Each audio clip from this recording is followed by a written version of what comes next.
Especially if you have the right company. Wake up to news as it happens, opinion and debate, and of course, a little bit of entertainment too.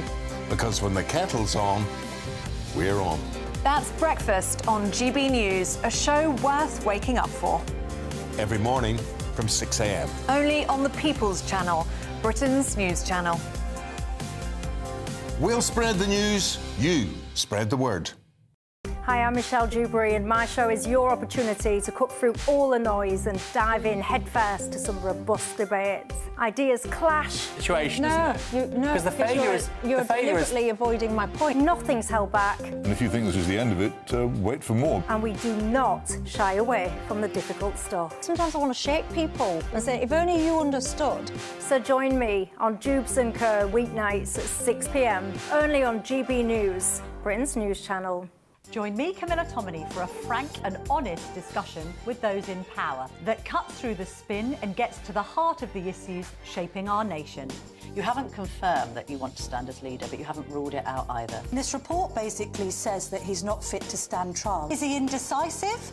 Incompetent? I deliver the dose of reality Westminster needs. That's the Camilla Tominey Show at 9:30 every Sunday on GB News, the People's Channel, Britain's news channel.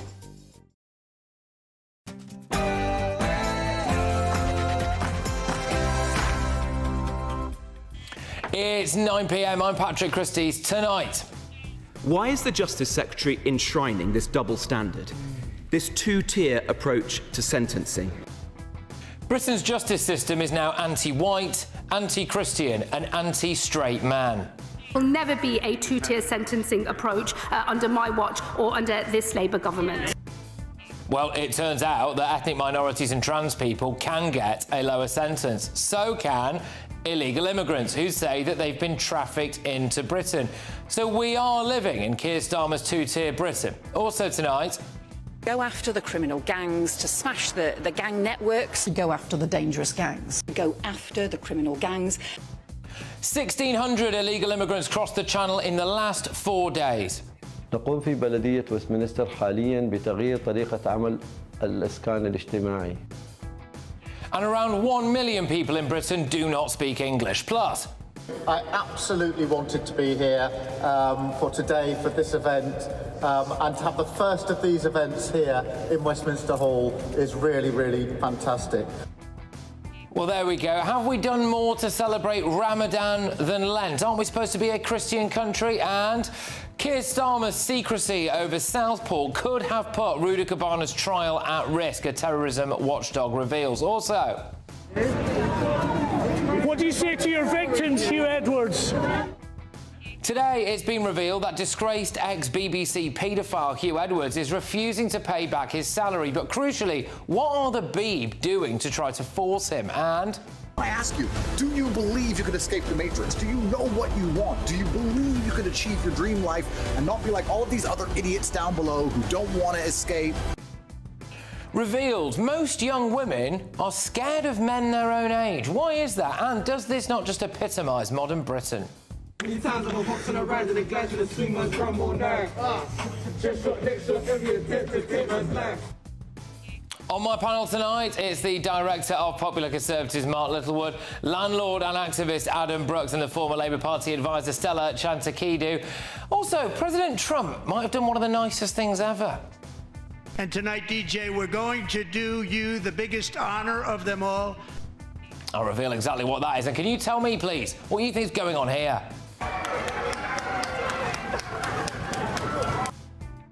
Get ready, Britain. Here we go.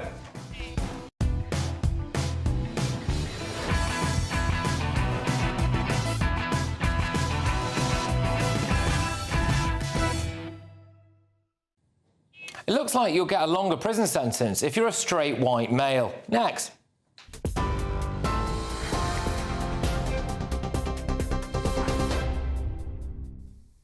Very good evening to you. The top story tonight at 9 o'clock. Well, the Justice Secretary has called for a U-turn on planned changes that would make an offender's background a bigger factor in sentencing. Shabana Mahmood says she's written to the Sentencing Council urging them to scrap the new guidance after the Conservatives accused Labour of creating two-tier justice. The changes, due in April, would place more emphasis on pre-sentence reports, particularly for offenders from ethnic or faith minorities, young adults, abuse survivors and pregnant women. Shadow Justice Secretary Robert Jenrick, though, has called it anti-white and anti-Christian bias. But Mahmood insists sentencing will remain equal for all. Meanwhile, the Sentencing Council says its reforms aim to ensure consistency and avoid bias in the justice system. Emergency crews have tonight rushed to Kendal Rugby Club in Cumbria just before 5 o'clock this evening, where 2 children were sadly struck by a black BMW. We've heard that 1 child didn't survive. Another is being treated by paramedics.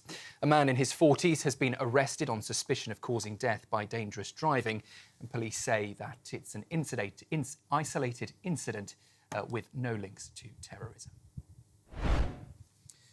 Well, breaking news from Greece tonight that riot police are clashing with protesters in Athens, with pictures showing officers firing smoke grenades and charging through the streets. Take a listen.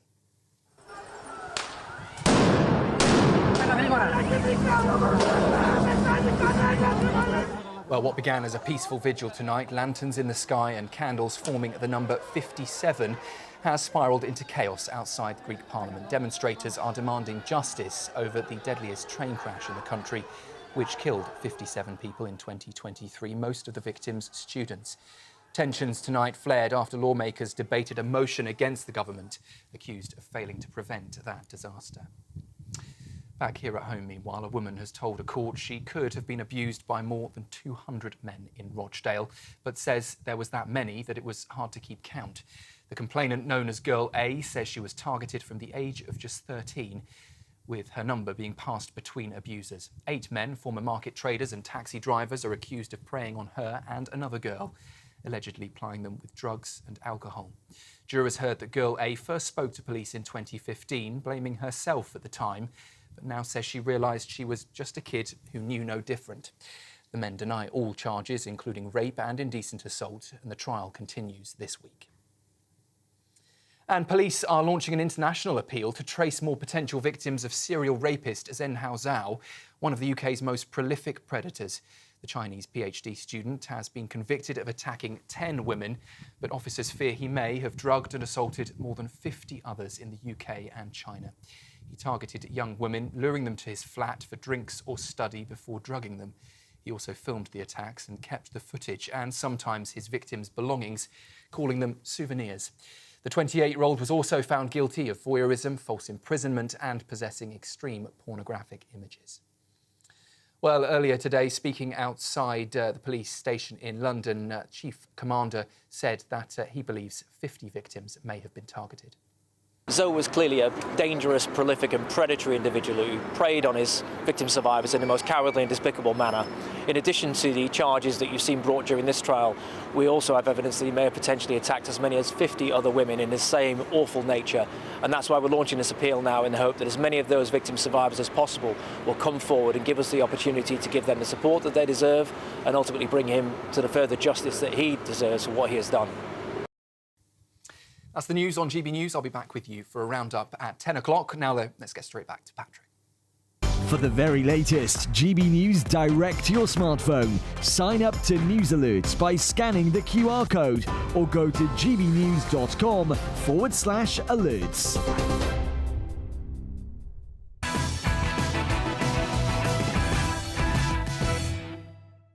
Good evening. Is Britain's legal system now officially anti-white, anti-Christian, anti-male and anti-heterosexual? Today, every magistrate was sent this email. It told them that there were new sentencing guidelines that they should enforce when considering sending someone to prison. That seems to enshrine two-tier justice into law. Potentially 1 sentence for white, Christian, straight men and 1 sentence for ethnic minorities, cultural minorities and trans people. You can see it here in black and white. When deciding on sentencing, the magistrate should take into consideration if the guilty party is, and I quote, from an ethnic minority, cultural minority and or faith minority community. I mean, why? What does that mean? There are 2 explanations for this, in my view. 1, this is the bigotry of low expectations. Oh, because somebody is an ethnic minority, they're less likely to be able to understand the law. They must have had a harder life. Absolute load of rubbish. The second straight up anti-white racism. You'll notice that the judge should also take into consideration if somebody has disclosed they are transgender. Again, why? Are they less able to understand the law? And another thing you'll notice, judges are being told to take into consideration whether or not offenders say they are victims of human trafficking. Well, what does that mean? Well, every single illegal migrant who commits a crime will try and get a lower sentence by claiming to be the victim of human trafficking. Shadow Justice Minister Robert Jenrick, who's actually on my show later tonight, raised this in Parliament. Why is the Justice Secretary enshrining this double standard, this two-tier approach to sentencing? This is an inversion of the rule of law. We on this side of the House believe in equality under the law. And here is Labour's Justice Minister, Shabana Mahmood, saying this. Now listen very closely here. As somebody who's of an ethnic minority background myself, I do not stand for any differential treatment before the law for anyone of any kind, and there will never be a two-tier sentencing approach under my watch or under this Labour government. Well, hang on a minute. Has she not just misled the House of Commons there? Is she telling the truth? Let's look again. The guidance sent out to magistrates tells them to consider as part of a pre-sentencing report whether or not someone is an ethnic minority. And although not binding, as the guidelines say, these reports can be pivotal in helping magistrates decide whether or not to send someone to jail. It's right there. It's two-tier justice. Now, earlier today, Shabana Mahmood, when she was approached about this and realised that it was blowing up, she essentially tried to wriggle out of it. She said, well, she wasn't aware of this. And then, shock horror, what happened? Well, the minutes of the meeting where this was discussed emerged, and it turned out that there was a representative from Shabana Mahmood who was there, and that representative did not raise it.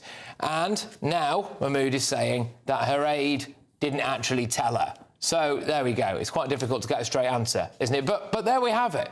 In Keir Starmer's Britain, you are seemingly less likely to go to prison if you are an ethnic minority than if you are a white Christian man. I think that's racist. Let's get the views of my panel this evening. We have the Director of Popular Conservatives, Mark Littlewood, businessman and activist Adam Brooks, and former Labour Party advisor Stella Chantikidi. Thank you very much. Mark, I'll just put this to you. I mean, is this straightforward two-tier justice, anti-white racism, do you think? Yeah, I think we're now getting to multi-tier justice, not just two-tier. There seems to be different rules for all different types of offences and now different types of people. Look, what's reasonable when you get to sentencing is the circumstances of the individual are obviously considered, right? If you have, for example, murdered your spouse, but you are a battered spouse, you're likely to be looked on more favourably. Similarly, if you've got a record of violence over the course of your lifetime, you'll get a stiffer sentence than if you've got a clean record. So the individual's circumstances should be looked into, but not their identity, not whether they are gay, straight, tall, short, black, brown, white or anything else. So I think this is a worrying move. We'll see what the impact of it is. Congratulations to Robert Jenrick for getting on top of it. But guidance should be issued around the individual, not around the identity set they're at. We've got identity politics now running through all sorts of policies in Britain. It's got to end. Well, absolutely. Well, look, hey, for quite a while over the summer, everyone was told if you believe in two-tier justice, you're some kind of dangerous conspiracy theorist. And now we have it. It's enshrined into law, Adam. Look, as a straight white male myself, I've felt targeted for the last few years in this country. You know, Keir Starmer's calling us all far right in the summer, and now our courts possibly would rather send us to prison than someone from an ethnic background or is trans.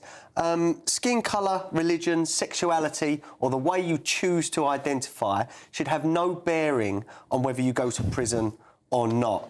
And I believe this was under consultation when the Conservatives were in power. I think, who is it that... it was in 2023, I think. Dominic Raab and Alex Chalk missed it possibly under consultation. But this Labour government have allowed it to go through. She's got big questions to answer. They're either inept or they agree with this anti-white racism. I mean, it is racism, isn't it, Stella? No, I think what is going on here is that Donald Trump got in power for the second time, and you have all of this, what I would describe as the woke right, that is copying the playbook of the woke left, and they're doing exactly the same mistakes that the woke left did. They cannot accept a victory when they get it. For example, Shabana Mahmood saying, have already written to the Sentencing Council. They will be correcting this. And they are taking it to the other extreme, misrepresenting what is happening. You are saying there wasn't far right. It wasn't the far right during the riots. Well, someone looking at people. What we're talking about, Stella. Okay. What we're talking about is that under this, and this was completely missed by Shabana Mahmood, if you turned up to a court and you happened to be, I read it, and what it was saying, it wasn't saying that they're going to. It wasn't saying. It wasn't, Patrick. It wasn't saying that they're going to receive a lighter sentence. It was saying that their background is going to be taken into consideration. Why? Okay, do you believe that there has ever been racism in this country? Do you believe that there was ever a time in this country where people from a black and ethnic minority background had a reason to be afraid of the police or to mistrust authority? What's that got to do with? Do you believe this has ever happened? Stabs a white person to death. Do you believe that in this country there has ever been a time when the police has mistreated people who are from a black or ethnic minority background? This is where this is coming from. This has always been enshrined in law. It's not a new thing. The Conservatives were in power for 14 years. The Sentencing Council, by the way, it was made up from people that they would have appointed. But this has always existed. This has always been enshrined in law because the legal system, it has always existed. This, as a principle, this has always existed because the British legal system recognized that at some point, this country, there was institutional racism. So answer why trans then? Why the other part in that section is transgender. Why should Bob, that now wears a wig and a dress, be treated any differently to, say, me if we've done the same It's not treated differently. It's not treated... What the pre-sentencing report is, it is literally a description of their background. It doesn't say, treat this person. It is a description of their background. Take it into consideration and how this what could be I'm confused about here is there's no doubt there has been racism in Britain over recent decades. One would say there is still quite a bit of it. There may well be. Well, there is here. It's against white people. Anyway, carry on. That's such a victim narrative, Patrick. That is such a victim narrative. Stella, you're suggesting that because there has been a history of racism, that there is still racism. Should probably get lower sentences than white. No, that is not what I'm saying. That is not what I'm saying. It's not about. It is not about giving them lower sentences. It's about taking into consideration how they may, for example, come in contact. For example, say that you are a black teenager. You are a black teenager, and you see a police officer, and you are scared, and you do not report a crime. For example, you do not cooperate with that police officer because you are scared, because you are watching TV and you see that police officers. Okay. You run. Something is happening. You are involved. You are involved. God, stop. 1 second. Adam. In London, black crime is a heavy problem, and especially knives, stabbing people. Very the good. Stats prove that you are more likely to get a black person stab another black person in London than a white person to stab a white person. So I don't get the stats also prove, since you're talking about statistics, the statistics also show that people from black and ethnic minority backgrounds are more likely to receive heavier sentences than white people committing the same exact crimes. That is also what the stats are showing. There should be guidance based on I think that the guidance which could affect their sentence. All the guidance is saying is you are going to do a pre-sentencing report. If there are all of these considerations, they do a pre-sentencing report where you are setting out the specific circumstances. What could the consideration lead to? So I'm doing the pre-sentencing report. I've considered that the person is, I don't know, black and trans. What sort of decision might that inform? I gave you an example. Say there is an altercation between two young black men. No, this is about sentencing. There is a physical altercation. They've already been found guilty. In the pre-sentence report, this person who's been found guilty happens to be, I don't know, black and trans. How do you think that should inform in any way the punishment that they are given? And it's also, as well, guys, just to bring you in here, Adam, but, you know, seriously, we were told for ages that there was no thing as two-tier justice in Britain. We were told that, you know, we're not treated sometimes as second-class citizens in quotes-unquote our own country, right? And now here we are. The other concerning thing is that the Justice Secretary did not appear to know that this was a thing. She was in the House of Commons earlier. She did not seem to know that this was a thing. So at the very least, she's not on top of her brief. Well, it's embarrassing for her, without doubt. But I'd also like to know who wrote this. Can we find out the civil servants that drew this up? Because I would like them questioned as to why they've done this. As I said, Stella has her reasons why she thinks that this is fair. As a straight white male, I feel persecuted in my own country. It's another sign, Patrick, that the bureaucrats are running the country, not the politicians. She may well not be across her brief, that's true, but I am concerned that this sort of stuff comes from people that we can't name, we can't cross-examine, we can't vote out of office, and the relevant minister seems to even be unaware of it. Mark, why are you embarrassed of the proud history of your country, of fighting racism and being tolerant and being considerate and being sensitive to people's backgrounds? Why are you so embarrassed? This is one of the best things about Britain. This is one of the best things about the British people, how sensitive and compassionate and tolerant and considerate they are compared to other countries, and you are embarrassed of it. I'm not embarrassed about it. I am delighted that the UK is a civilised, sensitive country. This is particularly about what should be considered when your sentence is being passed for an offence that you have been... But the statistics still show that black and ethnic minority people receive heavier sentences than white people for the same crimes. What statistics are they, Stella? They are the statistics. Go and look them up. Please cite the statistics. They are... look them up. Look them up. Literally. You know... Literally. I don't remember them by heart, but literally... Well, I don't believe that. And again, if I commit a crime, I would like to know that I'm going to get the same sentence that if Mark was Asian or black or transgender or religious black people in some want way, the same thing. He would get exactly the same Equality sentence under the law is the key thing that I'm proud of in Britain, and I'm a bit worried that that is now unravelling. Yeah, it's also, I think, the bigotry of low expectations, isn't it? And I am sick and tired of that, this idea that people who come from quotes-unquote minority groups... The other thing I would say is, if we are currently... The trendy thing at the moment is that actually white people are the global minority. That's right. So if we're using that as a metric for things, then maybe there should be some protected white characteristics in the law as well. But anyway, the Justice Secretary Shahbaz Mahmood has said this: the Sentencing Council is entirely independent. These guidelines do not represent my views or the views of this government. I'll be writing to the Sentencing Council to register my displeasure and recommend reversing this change to guidance. As someone who is from an ethnic minority background myself, I do not stand for any differential treatment before the law for anyone of any kind. There will never be two-tier sentencing approach under my watch. Well, let's hope she does something about it then. The chairman of the Sentencing Council for England and Wales, Lord Justice William Davis, said one of the purposes of the revised imposition of community and custodial sentences guideline is to make sure that the courts have the most comprehensive information available. The reasons for including groups vary, but include evidence of disparities in sentencing outcomes, disadvantages faced within the criminal justice system, and the complexities in circumstances of individual offenders. Sentences are decided by the independent judiciary following sentencing guidelines and taking into account all the circumstances of the individual offence and the individual offender. We'll look a little bit later on. Robert Jemrey, Shadow Justice Minister, will be on this show. He's the one who raised it in Parliament. He's the one who's been banging the drum for this. It'll be really fascinating to hear what he has to say. But before all of that, of course, it's the final week to see how you could win one of two amazing prize bundles in our latest giveaway. Each one is a brand new iPhone 16, 500 quid in shopping vouchers and 10 grand in tax-free cash. Hurry up, because lines close on Friday. There's just 2 days left to grab your chance to become one of two big winners, as we have two prize bundles that have to be won. There's 2 lots of a totally tax-free £10,000 in cash. You'll also receive a brand new iPhone 16, along with £500 in shopping vouchers to spend at your favourite store. Hurry, lines close on Friday.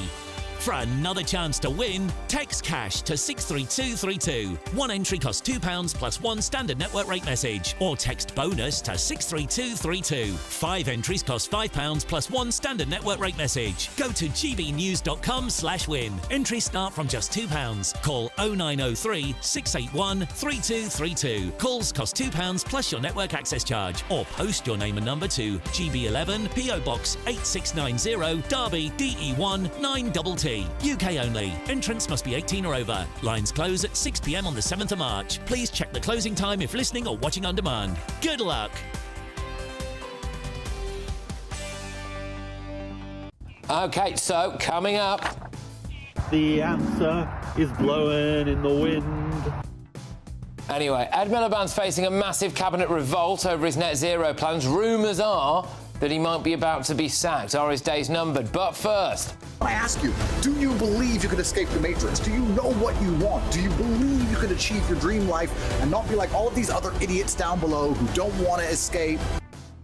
Yep, so that man, who's a controversial social media influencer, Andrew Tate, is in part being blamed for a shocking rise in the number of women who are apparently scared of young men. But is that a bit unfair on Andrew Tate? And are we too quick to demonise young men? Stay tuned.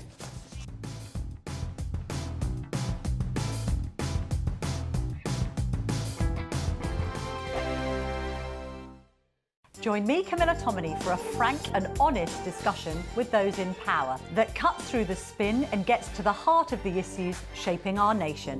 You haven't confirmed that you want to stand as leader, but you haven't ruled it out either. This report basically says that he's not fit to stand trial. Is he indecisive? Incompetent? I deliver the dose of reality Westminster needs. That's the Camilla Tominey Show at 9:30 every Sunday on GB News, the People's Channel, Britain's news channel. This is Britain's Newsroom, where your voice matters. It's just astonishing. With expert analysis and honest opinion, we don't just keep you informed. We bring you unique perspectives you won't see anywhere else. Can't argue with any of that. When the news happens, it happens here. On Britain's Newsroom, weekdays from 9:30 a.m. Only on GB News. This is GB News, Britain's news channel.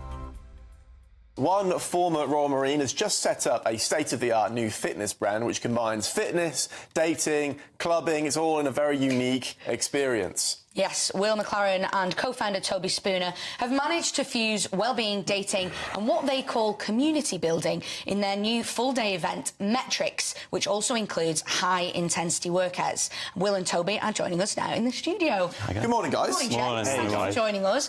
I'm very interested in this because all I seem to see at the minute is high rocks. But from what I've read about Metrics, this seems like the new upgraded version.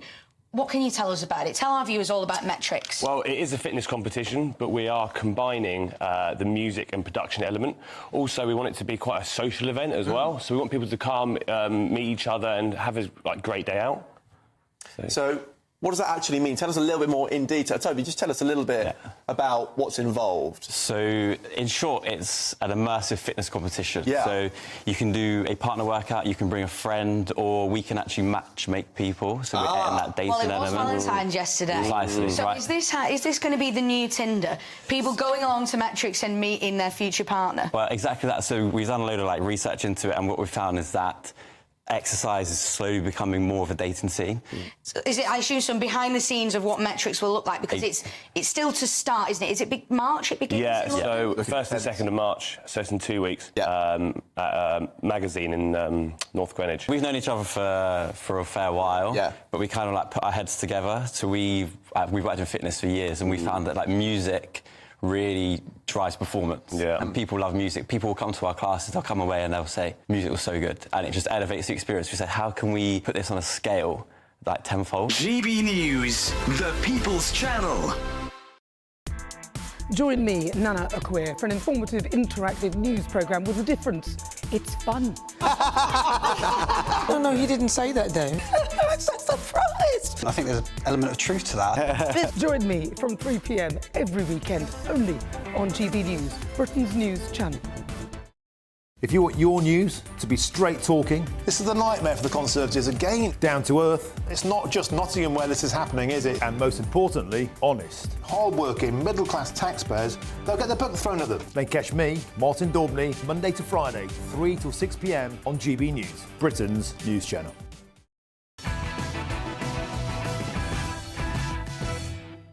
Welcome back. So coming up, are the rumours true? Ed Miliband is apparently about to be sacked. But first, are young men being demonised in Britain? It's time for the head-to-head.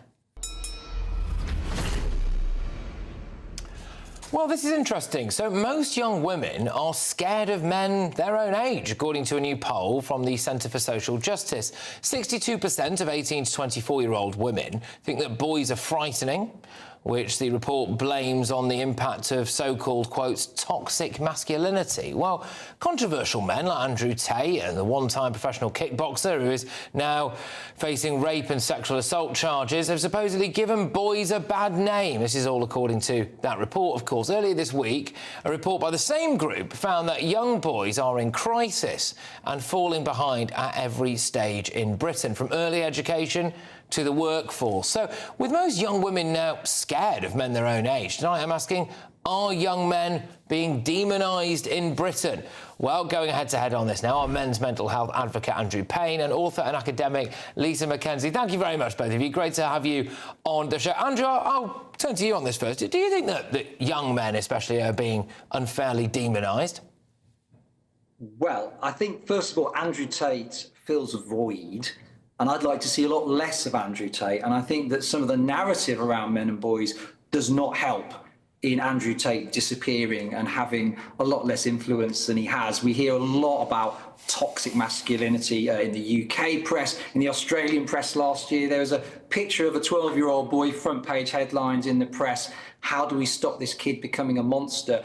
This is not the language that we should be using if we're going to engage our men and boys. And from the Lost Boys report, you can see how, if anyone's read that, how complex many of these factors are. The fact of social inequality, poverty, the part that plays in many of the issues that our men and boys are facing. So for me as a person, I'm not a fan of Andrew Tate, but I'm not a fan of the toxic masculinity type of language. I know plenty of organisations doing amazing work in our schools that do not use that terminology because it builds walls, not bridges. Yeah, I mean, I'm keen to not make this all about Andrew Tate, really, to be honest with you, Lisa. I'm more focused, really, on whether or not there's any truth to this toxic masculinity stuff. Is this not a narrative that's been fed to an entire generation of people? And shock horror, the end result of that is that girls are now scared of men and boys their own age. So I think there's two things here. There's this term toxic masculinity, which I also don't like and wouldn't use.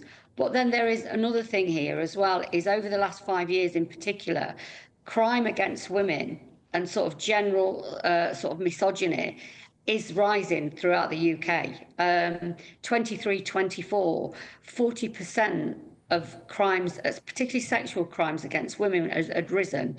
Domestic violence rates are rising. Rape is being reported on a very regular basis in some parts of the country. And I think as women, I mean, as you know, I am a gobby woman. I've never sort of stood down. I was on the train last week and some guy sat there watching his YouTube, blaring out. 10 years ago, I would have said, oi, switch that off. Do you know, today, I look at that and think, do you know what? As a woman, I'm not sure I can do that anymore. And I think that's what the atmosphere is for women. There is a frightening atmosphere for us. OK, but Andrew, I do put it to you that if boys as well are told that they've had some inherent privilege in life, that they have been the source of all evil, that they are inherently advantaged and also awful human beings, how do you expect them to behave? Do they not look to fill a void? You mentioned, like, Andrew Tate there. I mean, there's also a lot of confusion, I think, for especially younger lads, especially if you're on a night out. You know, this whole idea of, like, I might hold the door open for a woman and be chivalrous. I might like to walk up to someone at a bar and ask them out for a date. And then all of a sudden you are kind of upholding the patriarchy and just simply by asking someone if you can buy them a drink, you know, you never know, they might report you for some kind of harassment charge. Yeah, I think you're voicing what a lot of men feel.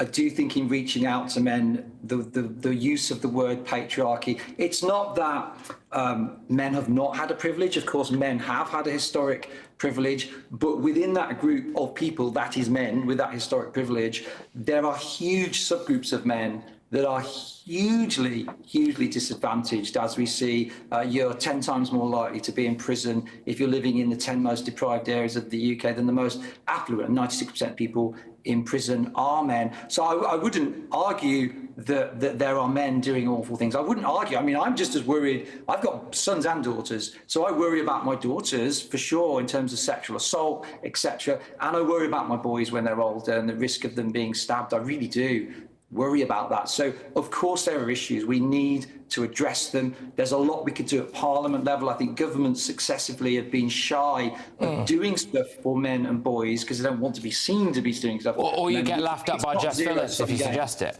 You know, that's the thing. Or you get laughed at by Jess Phillips. Lisa, I'll just put it to you, just say, you know, I actually think, you know, suicide is the single biggest killer of men under 40, I believe. And there's something going on there, isn't there? And, you know, like, obviously, you know, there are horrible men out there, and you're right to quote the sex assault figures and the rape figures and all of this.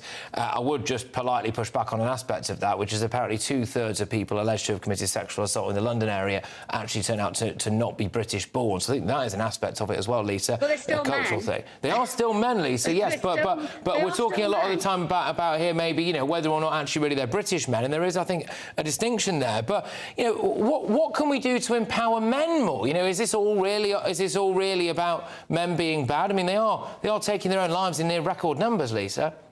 No, I'm not saying men are being bad or overly bad. What I'm saying is society as a whole is, and we know this because we talk about it every week on GB News. We know that society is becoming more violent. It is, especially in particular places, and obviously the most vulnerable people in those communities will feel very vulnerable. So you know, only one group of people is women. And you know, we are 51% of the population, and we do feel vulnerable. So there are decent men out there, and we're not saying that all men are bad. Do you not think most men are decent, though, Lisa? I get what you're saying, but is it not that kind of language? I'm not having a go at you, of course, but I'm saying, you know, there are decent. But there are, you know, this idea there are decent men out there. Actually, is that not just most men? No, but I tell you what we are saying is because the society is getting more violent, and so men and women, none of us really want to step up anymore because we don't know what we're dealing with out there. And when you are a woman and you are perhaps on your own, travelling on particularly public transport, public transport is quite dangerous for women. Yeah. I was in Brazil once. You know, in Brazil, they have carriages that only women can go in. And I think, you know, on some public transport, that might be needed in the UK. It's sad to say that, but it might be needed. I think potentially, yeah. Look, guys, thank you very much. You know, you know, we could have done a lot more on this, I'm afraid, but unfortunately we are out of time. But I would like to say thank you because it's a difficult topic to talk about. It's men's mental health advocate Andrew Payne and author and academic Lisa McKenzie. Take care. I'll see you both very, very soon. Thank you. Right, loads more coming your way, including this. You know, and I know, that it would not have been right to disclose those details. Well, guess what? Terror Watchdog has said that Keir Starmer's failure to disclose basic facts about Axel Rudikabana could have actually prejudiced his murder trial. So that's an about turn. But first... Ed, tell us about Labour's climate and nature plans. First, by 2030, with Labour, we'll have clean power powering every community. Strong rumours tonight. The Ed Miliband is about to be sacked. Stay tuned. I hope it doesn't rain. Don't worry about it. It'll spoil our holiday. Relax, we're totally covered. All Clear Travel Insurance sponsors GB News travel destinations forecast. Whilst high pressure in the south of the UK brings sunshine, it will turn increasingly unsettled for Iberia, although mostly fine for Italy and for much of Greece, albeit with a keen breeze through the Greek islands into Thursday. There'll also be a freshening breeze through Sicily and some outbreaks of rain turning up here. But the most unsettled weather will be Iberia, particularly Portugal through the rest of the week and into the weekend. Some heavy downpours, thunderstorms and strengthening winds. All Clear Travel Insurance sponsors GB News travel destinations forecast.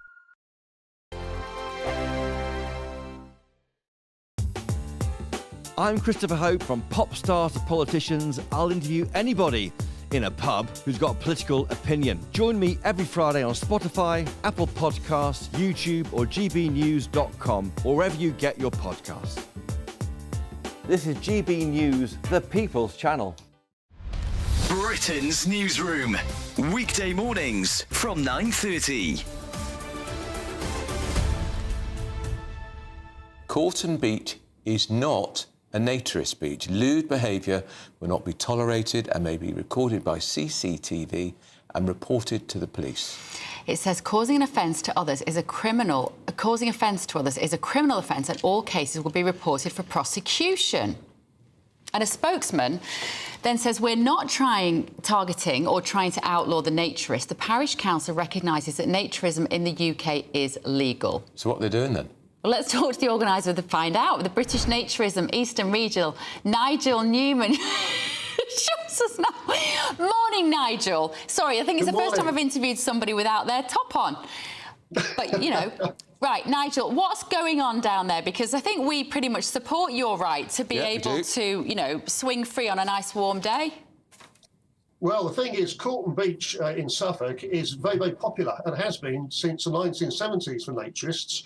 And one of the reasons for that is right next to a car park with a cafe with toilets, and there's, and this is bit's important, there's a ramp that goes right down to the top of the beach, which is ideal for disabled naturists. And that's one of the reasons that it's so well attended over the years. And what's happened is back in December, this sign appeared, great big yellow sign with black writing saying, warning, as you read out, Corton Beach is not a naturist beach. Well, that's not accurate because every beach is a naturist beach. Naturism is not unlawful. And the sign then goes on to suggest, because it's in the very next sentence, that lewd behaviour will not be tolerated. Well, British naturism totally agree with that statement. Lewd behaviour should not be tolerated. But lewd behaviour and naturism are two completely different things. GB News, the People's Channel. Good Afternoon Britain isn't just about us. The wonderful thing about this programme is it's about everyone watching. It's an interactive programme. Well, there absolutely is something to see here, and we're going to be talking about it more. Whether it's breaking royal news, Will, please bring us up to date. or indeed a particularly punchy speech in the House of Commons. Very, very curious. We bring it to you live, and then we bring you live reaction as well. That's Good Afternoon Britain, weekdays from midday. Only on GB News, the People's Channel, Britain's news channel. This is Britain's Newsroom, where your voice matters. It's just astonishing. With expert analysis and honest opinion, we don't just keep you informed. We bring you unique perspectives you won't see anywhere else. Can't argue with any of that. When the news happens, it happens here. On Britain's Newsroom, weekdays from 9:30 a.m. Only on GB News. Join me, Nana Akwe, for an informative, interactive news programme with a difference. It's fun. No, he didn't say that, though. I'm so surprised. I think there's an element of truth to that. Join me from 3 p.m. every weekend, only on GB News, Britain's news channel.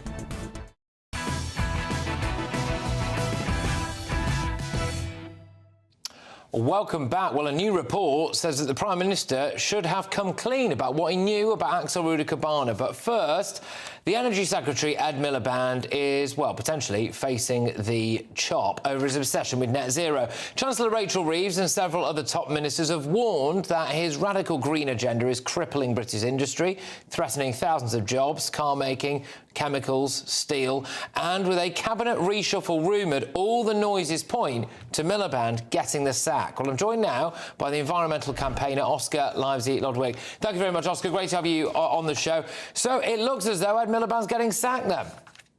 Yeah, I know. I never thought, Patrick, good evening to you and all the viewers at home. I never thought as a Conservative member I'd be coming and leaping to the support of Ed Miliband or any Labour cabinet member. But in this case, during the election, pre the general election and then after the general election last year, what we saw was plenty of support for Ed Miliband's agenda and ideology and green ideology.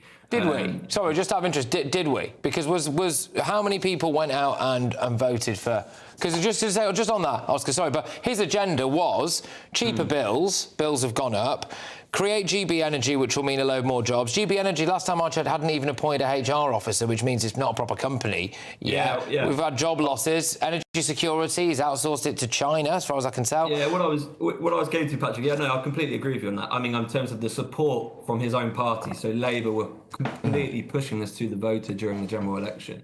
And that target to reduce energy bills by £300 obviously has not been met, as you just mentioned. We also have this ridiculous new target regarding net zero. The amount of money and time spent into Great British Energy seems a bit of a waste. It was promised to build new jobs for areas of the country outside of London into more rural communities. We also will promise clean energy infrastructure. But the reason why I'm defending him is because I do admire his knowledge and his bank of work on the topic area. If anyone's read his book, Go Big, How to Fix Our World, it is actually remarkably good reading in 2020 where he lists... It's not good reading when you see your energy bills come through the door, though, is it? No, but I think this comes down to we live in a world of political environment at the moment, Patrick, where promises... and not also, it's very easy being in opposition for 14 years. And I think they're feeling the grunt of that. What I will say is there are statistics which support this green movement, which I'm sure Miliband is holding on to. If we look at the average salary of someone working in green sector, it's 43,000, which is £5.5 more in your pocket than the average salary in the UK. Isn't that a lot of that taxpayer subsidised, though, Oscar? You could say so. You could say so. Well, yes, so we're Patrick. paying for it, aren't we? Yeah. Secondly, the net zero industry in 2024, just under 1 million jobs. You know, what we're saying here is that if we're looking at investment into renewable energy and renewable structures, £23 billion more than 2022 to 2023, in 2023 and 2024. So there are signs that this can be beneficial for the UK. As someone who stood as a Green Party candidate in the last general election, who has made the switch to the Tories, that's another matter. I'm someone who wants to strike a balance. We should be looking to strike a balance.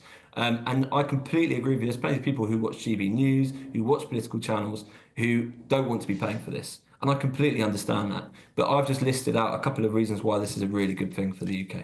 All right, I mean, the Bank of England have obviously come out and said that you can't have economic growth and net zero. Rachel Reeves initially told them to put net zero on the same level as economic growth, so they've poo-pooed that. I think it's as straightforward as this, isn't it, Oscar, which is that Starmer can't get rid of Rachel Reeves, because if he does and you sack your Chancellor, then history tells you that the Prime Minister goes not long after that. So he's got to get rid of Ed Miliband, hasn't he? Exactly, and the sad reality of all of this is those election promises from 2024 are coming to bite the Labour government. And what we're seeing, I've seen that you've been discussing the polls over the last sort of 7 to 10 days, and you see Labour's support at a real all-time low since going back into government. And part of this is these promises not being met. And I think if we're looking at Reeves versus Miliband, and someone is actually trying to go out there and create and seek solutions to issues in our country. The other, I would say, is same old, same old. And that's the difference. We'll have to wait and see. I mean, the big political question going forward, of course, is as it does look as though now Ed Miliband is about to be sacked, is how he handles that and how much of a pain he is in Keir Starmer's side. But Oscar, can I just say a massive thank you? Great to have you on the show, mate. All the very best, all right? It's Oscar Livesey Lodwick, their environmental campaigner. But look, hey, watch this space. We are on sacking watch when it comes to Ed Miliband. And, of course, well, what a day that would be. Coming up, 1 million people living in Britain don't speak English. And more than 1,600 illegal migrants have arrived in the UK in the past 4 days. Has multiculturalism completely failed? It's amazing, isn't it? I think they're a bit too busy celebrating Ramadan to care about this, our political elites. But that's at 10 p.m. First, though... You know and I know that it would not have been right to disclose those details. Whoopsie, turns out it would have been right, because the terror watchdog has blown the lid off the Prime Minister's Southport cover. Apparently, he actually could have prejudiced that murder trial. Stay tuned. Exciting news. Every Friday, my Patrick Christys Tonight Show is going to have a twist to it. We're welcoming some special guests. You. That's right, on Fridays I'm going to be doing my show in front of a live studio audience, because this show is about you and what you have to say. It's going to be the same big debates, same big topics, same big opinions, but every Friday night at 9 p.m. you are invited to come on down to Patrick Christys Tonight to be a part of the action. Only on GB News, the People's Channel, Britain's news channel.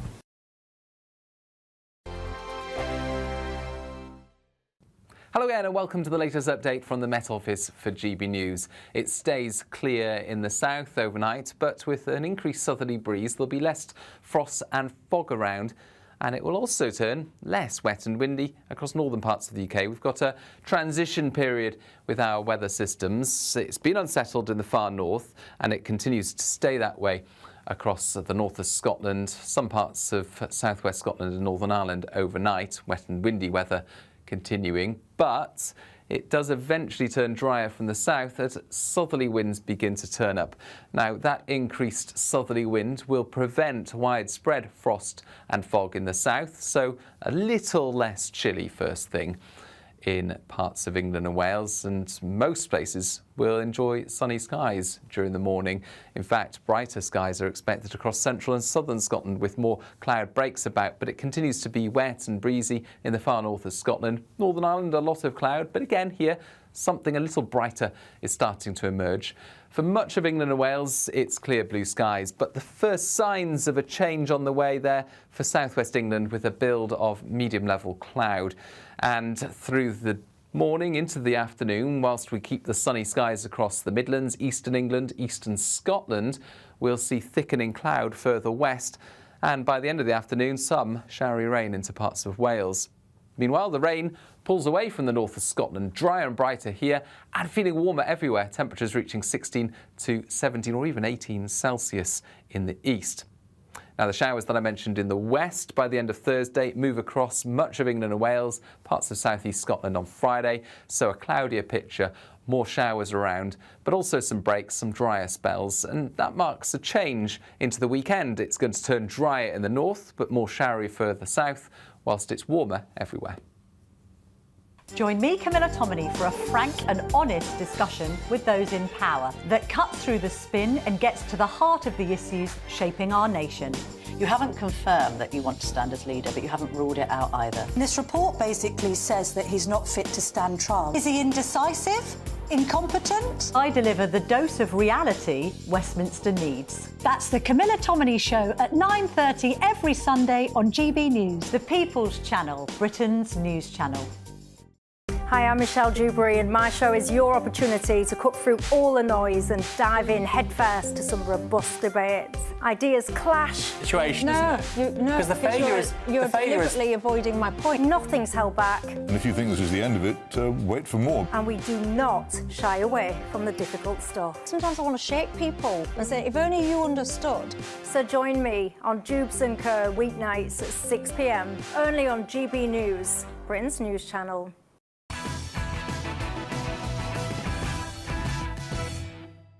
Welcome back to Patrick Christys tonight, and the terror watchdog has slammed Sir Keir Starmer's secrecy over the Southport attack, warning that it actually did more harm than good. Jonathan Hall KC said that withholding basic facts about Axel Rudikabana could have prejudiced his trial after, quotes, dangerous fiction spread and fuelled the summer disorder. The Prime Minister has defended keeping his lips sealed, claiming it was to protect the trial. The importance of the rule about not disclosing this information is to ensure that the trial can take place and that where an individual is guilty, they're held to account, as has now happened in this case. And that is why the law carefully restricts what can be said by anyone, not just me as Prime Minister, but anybody in these circumstances. And it is done to protect the family and their victims. That is the right thing. And that is what the law requires. It's also the choice I would make to ensure that my first thoughts are about justice for the victims and their families. We're joined now by former Home Office Security and Counter-Terrorism Advisor Kevin Jewell. Well, it turns out, Kevin, that was a load of tosh, doesn't it? Good evening, Patrick. It's an interesting one in that the Prime Minister there was obviously talking about, or I believe he was talking about, anything that would prejudice the trial with regards to kind of involvement with the police before, etc. And the Contempt of Court Act is out of date, in my opinion, anyway. But it's generally three angles we're looking at here. There's firstly an issue around a fair trial, which everyone wants to see. There's also the issue around disinformation and countering that, as we saw the letter riots. And now we've got this interesting dynamic as well from the watchdog, from Mr. Hall, around the fact that it could have had the opposite effect of withholding information, in that if the jury had gone in with the belief around some of the disinformation, that would have prejudiced the trial anyway. Yeah, exactly. So Keir Starmer massively cocked it up, didn't he? Well, I'm trying to recall what he was actually talking about with regards to that. We know he's got a lawyer background, and I think he was mainly coming from the background around a fair trial with regards to being sensitive around anything that may prejudice, around former dealings with the police, for example. That's my understanding of it. Let's say the interesting dynamic in this case, though, is that, and it comes back to the disinformation and how outdated the Contempt of Court Act is that, the jury would have had preconceived ideas around, his nationality and the fact he was an asylum seeker when he wasn't. Well, there was basic information that he then admitted that he knew at the time that was, of course, withheld, most notably the Al-Qaeda training manual and the writing. And it's interesting that he said he withheld those information. I'm paraphrasing here, the Prime Minister, but he said he withheld that information because he didn't want to contempt the court, and now the report has come out and said that actually him withholding that could well have prejudiced the trial. I mean, everything seems to be unravelling at the moment for Keir Starmer, Kevin. This idea that we don't have two-tier justice, well, I've just done a segment on the show before that essentially race-based two-tier justice is now enshrined into law in Britain. We've also had, of course, his numerous lies, etc., and now we've got this. And it does make you question whether or not he's actually fit for the job, doesn't it? Well, I think putting the race issues to one side, this particular issue comes back to the Contempt of Court Act, and it is outdated. I'm not going to comment on how Keir Starmer is or isn't doing as the Prime Minister, but this is a wider issue around not just for politicians, it's around the criminal justice system as well. I get it, but this was his defining moment as Prime Minister, wasn't it? This was his big thing. He was new to the job, he was right there, people were still forming their opinions of him, and if this report comes out and says that he messed it up so badly, does it not cut right to the core of the idea that this guy is not fit for the office? Well, I think the learning that's come out of it has been picked up on and commented on by Mr Hall, which is why a review is now taking place around the Contempt of Court Act. I believe the Prime Minister probably acted, well, he would have acted in good faith, not wishing to prejudice the trial. Obviously, there wasn't a trial in the end. But the important thing is that the learning comes out, and there is a fairly large review going on around contempt of court, because the police and CPS need to tread that fine line between sharing basic facts with the public and trusting that ultimately evidence will I suppose going forward, it's that question of trusting the British public and also as well just treating us with a bit of respect. And sunlight is ultimately the best disinfectant. And dare I say it, had it been known that that this guy had an Al Qaeda training manual or that there was rice in there or whatever, some people might look at it and go, well, that might have made the disorder worse. I mean, OK, fine. I would be of the view that at least people then would have known and they wouldn't have gone around burning down migrant hotels. There's still a fine line to be had around what would be released to the public, with regards to particularly counter-terrorism, what security services are doing. So, I don't think the fact around the ricin manual and the Al Qaeda, that is evidential, and that would need to have a fair hearing in court. There's certainly issues around his religion, which I know the Chief Constable wanted to release. And the fact that he wasn't an asylum seeker, I think all that should be released. And going forward, I think that will be the case, that some of those basic facts, which aren't up for interpretation, should be shared with the public. All right, Kevin. Look, hey, thank you very much. Great to have you on the show. It's Kevin Jewell there, former Home Office Security and Counter-Terrorism Advisor. Look, I've got a load more coming your way. 1 million people living in Britain don't speak English, apparently. 1,600 illegal migrants arrived in the last 4 days alone. I mean, good grief. It's a good job that Prime Minister's questions, the only thing they spoke about was Ukraine, wasn't it? And I'll also be joined by Robert Jemrick. Stay tuned.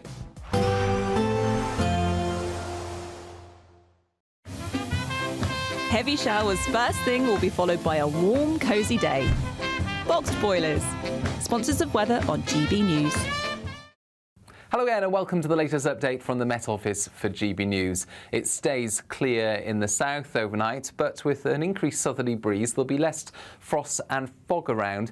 And it will also turn less wet and windy across northern parts of the UK. We've got a transition period with our weather systems. It's been unsettled in the far north, and it continues to stay that way across the north of Scotland, some parts of southwest Scotland and Northern Ireland overnight. Wet and windy weather continuing, but it does eventually turn drier from the south as southerly winds begin to turn up.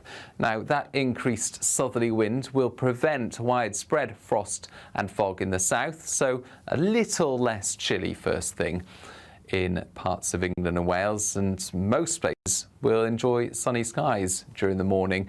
In fact, brighter skies are expected across central and southern Scotland with more cloud breaks about, but it continues to be wet and breezy in the far north of Scotland. Northern Ireland, a lot of cloud, but again here, something a little brighter is starting to emerge. For much of England and Wales, it's clear blue skies, but the first signs of a change on the way there for southwest England with a build of medium-level cloud. And through the morning into the afternoon, whilst we keep the sunny skies across the Midlands, eastern England, eastern Scotland, we'll see thickening cloud further west. And by the end of the afternoon, some showery rain into parts of Wales. Meanwhile, the rain pulls away from the north of Scotland, drier and brighter here and feeling warmer everywhere, temperatures reaching 16 to 17 or even 18 Celsius in the east.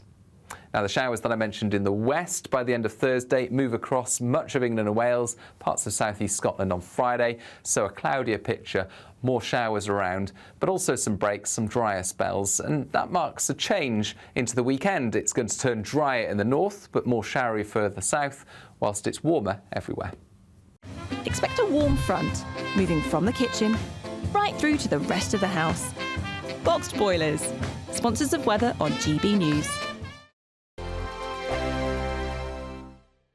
It's the final week to see how you could be one of 2 big winners in our latest giveaway, as we have 2 prize bundles that have to be won. There's 2 lots of a totally tax-free £10,000 in cash. You'll also receive a brand new iPhone 16, along with £500 in shopping vouchers to spend at your favourite store. Hurry, lines close on the 7th of March. For another chance to win, text cash to 63232. One entry costs £2 plus 1 standard network rate message, or text bonus to 63232. 5 entries cost £5 plus 1 standard network rate message. Go to gbnews.com/win. Entries start from just £2. Call 0903 681 3232. Calls cost £2 plus your network access charge, or post your name and number to GB11 PO Box 8690 Derby DE1 9TT. UK only. Entrants must be 18 or over. Lines close at 6 p.m. on the 7th of March. Please check the closing time if listening or watching on demand. Good luck.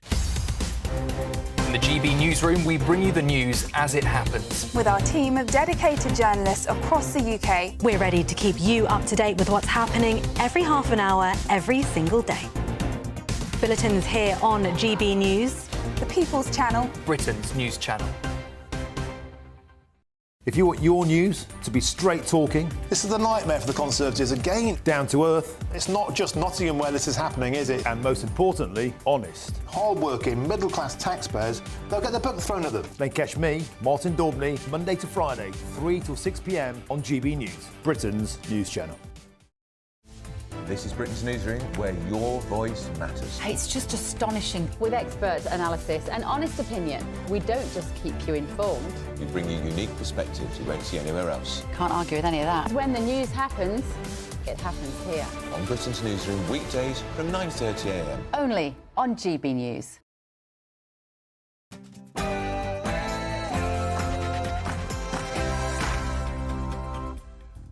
It's 10 p.m. I'm Patrick Christys. Tonight.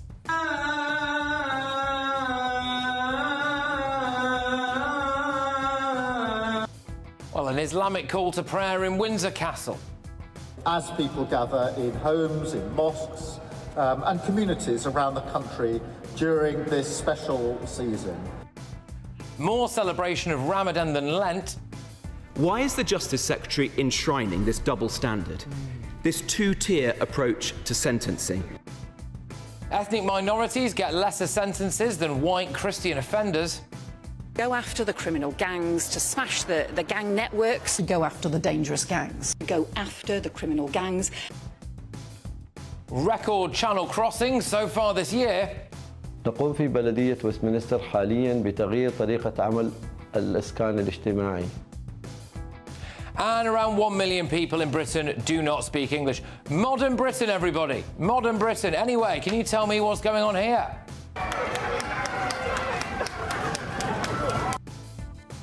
And talking of modern Britain, nothing says it better than an Uber Eats driver not being able to deliver his takeaway because there is a rap video taking place right in front of him. Many times I'm boxing around in the glass with a swing my drum all night. Just shot next shot every attempt to take my life. On my panel tonight is Director of Popular Conservatives Mark Littlewood, landlord and activist Adam Brooks, and ex-Labour Party advisor Stella Chansakido. Oh, and what is Trump doing here? And tonight, DJ, we're going to do you the biggest honour of them all. Get ready, Britain. Here we go.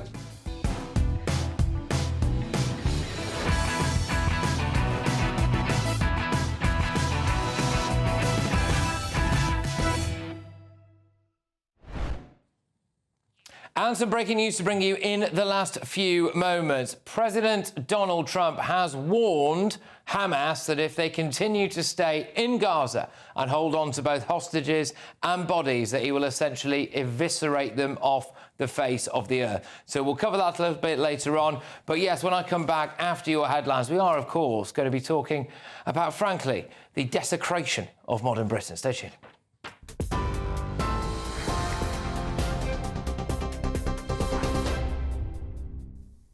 Very good evening to you. Plenty more on that breaking news out of the United States later this hour with Patrick. First, though, a look at the top stories tonight. The Justice Secretary has called for a U-turn on planned changes that would make an offender's background a bigger factor in sentencing. Shabana Mahmood says she's written the Sentencing Council, urging them to scrap the new guidance after the Conservatives accused Labour of creating two-tiered justice. The changes due in April would place more emphasis on pre-sentence reports, particularly for offenders from ethnic or faith minorities, young adults, abuse survivors and pregnant women. Shadow Justice Secretary Robert Jenrick, though, has called it anti-white and anti-Christian bias. But Mahmood insists sentencing will remain equal for all. The Sentencing Council, meanwhile, says its reforms aim to ensure consistency and avoid bias in the justice system. The UK and Ireland are pledging to work more closely together as their leaders have met for a major summit in Liverpool today. Sir Keir Starmer and the Irish Premier say their partnership is more important than ever in an uncertain world. The two governments want a reset in relations after tensions over Brexit and legacy laws on Northern Ireland. And they'll be hosting business talks on trade, energy and construction before agreeing a new cooperation plan through to 2030. The Irish delegation includes ministers covering defence, justice, education and climate. Back to the United States now, and the Trump administration has been holding secret talks with Hamas in Qatar to secure the release of hostages in Gaza. It marks a major shift in US policy, which has long avoided direct engagement with the terrorist group. Sources suggest the talks include efforts to free Eden Alexander, believed to be the last living American hostage. The US officials and Israeli government have not commented yet. Trump's envoy Steve Witkoff is set to return to the region to negotiate the next phase of the Gaza ceasefire. Police are launching an international appeal to trace more potential victims of serial rapist Zhen Zhao, one of the UK's most prolific predators. The Chinese PhD student has been convicted today of attacking 10 women, but officers fear he may have drugged and assaulted more than 50 others in the UK and China.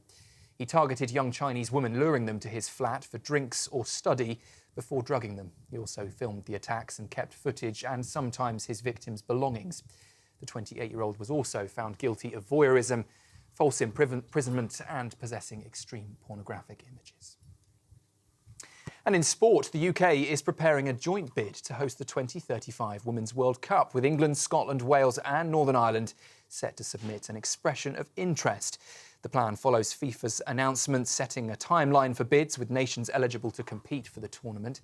And Prime Minister Sir Keir Starmer says a World Cup here on home soil would be a monumental moment, boosting the economy and inspiring future generations. The UK, of course, last hosted a women's tournament in 2022 when England won the Euros, and will co-host the Men's European Championship in 2028.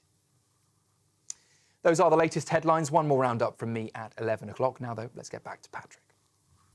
For the very latest GB News direct to your smartphone, sign up to News Alerts by scanning the QR code or go to gbnews.com/alerts.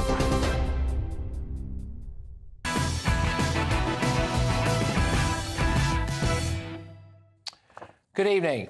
The invasion of Britain is happening at a record level. 1,168 Channel migrants broke into Britain in the last 4 days alone. 326 arrived yesterday. The total for this year so far is 3,244. That is higher than the same period last year and higher, in fact, than any year before that. Meanwhile, all we got from Labour and Tories at PMQs today was a total Ukrainian love-in. President Zelensky is right to try and rebuild his relationship with President Trump. We need to do everything we can to ensure that the US, Europe and Ukraine are working together on lasting peace. That the United States has instructed Britain to suspend intelligence sharing with Ukraine. That we work with the US, with Europe and Ukraine and make sure that if there is a deal, it has proper security guarantees. Our country is being invaded, and that's all they care about, is it? Here are some other facts for you. Almost 1 million people in England now cannot speak English that well, if at all. The UK population is set to rise to 72.5 million by 2032, which is assumed to be entirely, it's not assumed actually, factually, it's fuelled entirely by mass immigration. What does that tell you? That English could become a foreign language in England. Don't believe me? Well, look at St Matthew's and Highfields area of Leicester.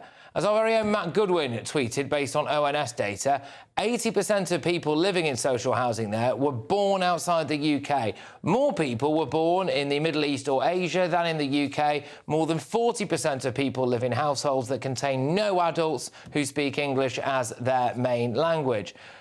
What do we have in response to this from our political leaders? Well, here's a bit of the Prime Minister yesterday. It is absolutely fantastic to be with you as people gather in homes, in mosques and communities around the country during this special season. Come together in charity and service and welcome people of all faiths and none for an iftar. The Justice Minister today has faced criticism because sentencing guidelines now tell judges to consider the background of ethnic minority offenders before passing sentence. And, of course, that could well mean that they get a lesser sentence than somebody who happens to be white, Christian and a straight male. And what about the leader of Britain, really, the King? Well, we had the old Ramadan post, didn't we? Good stuff. And we've also had the obligatory post about Ukraine. There it is. Fantastic. Yeah, good stuff. What is going on here?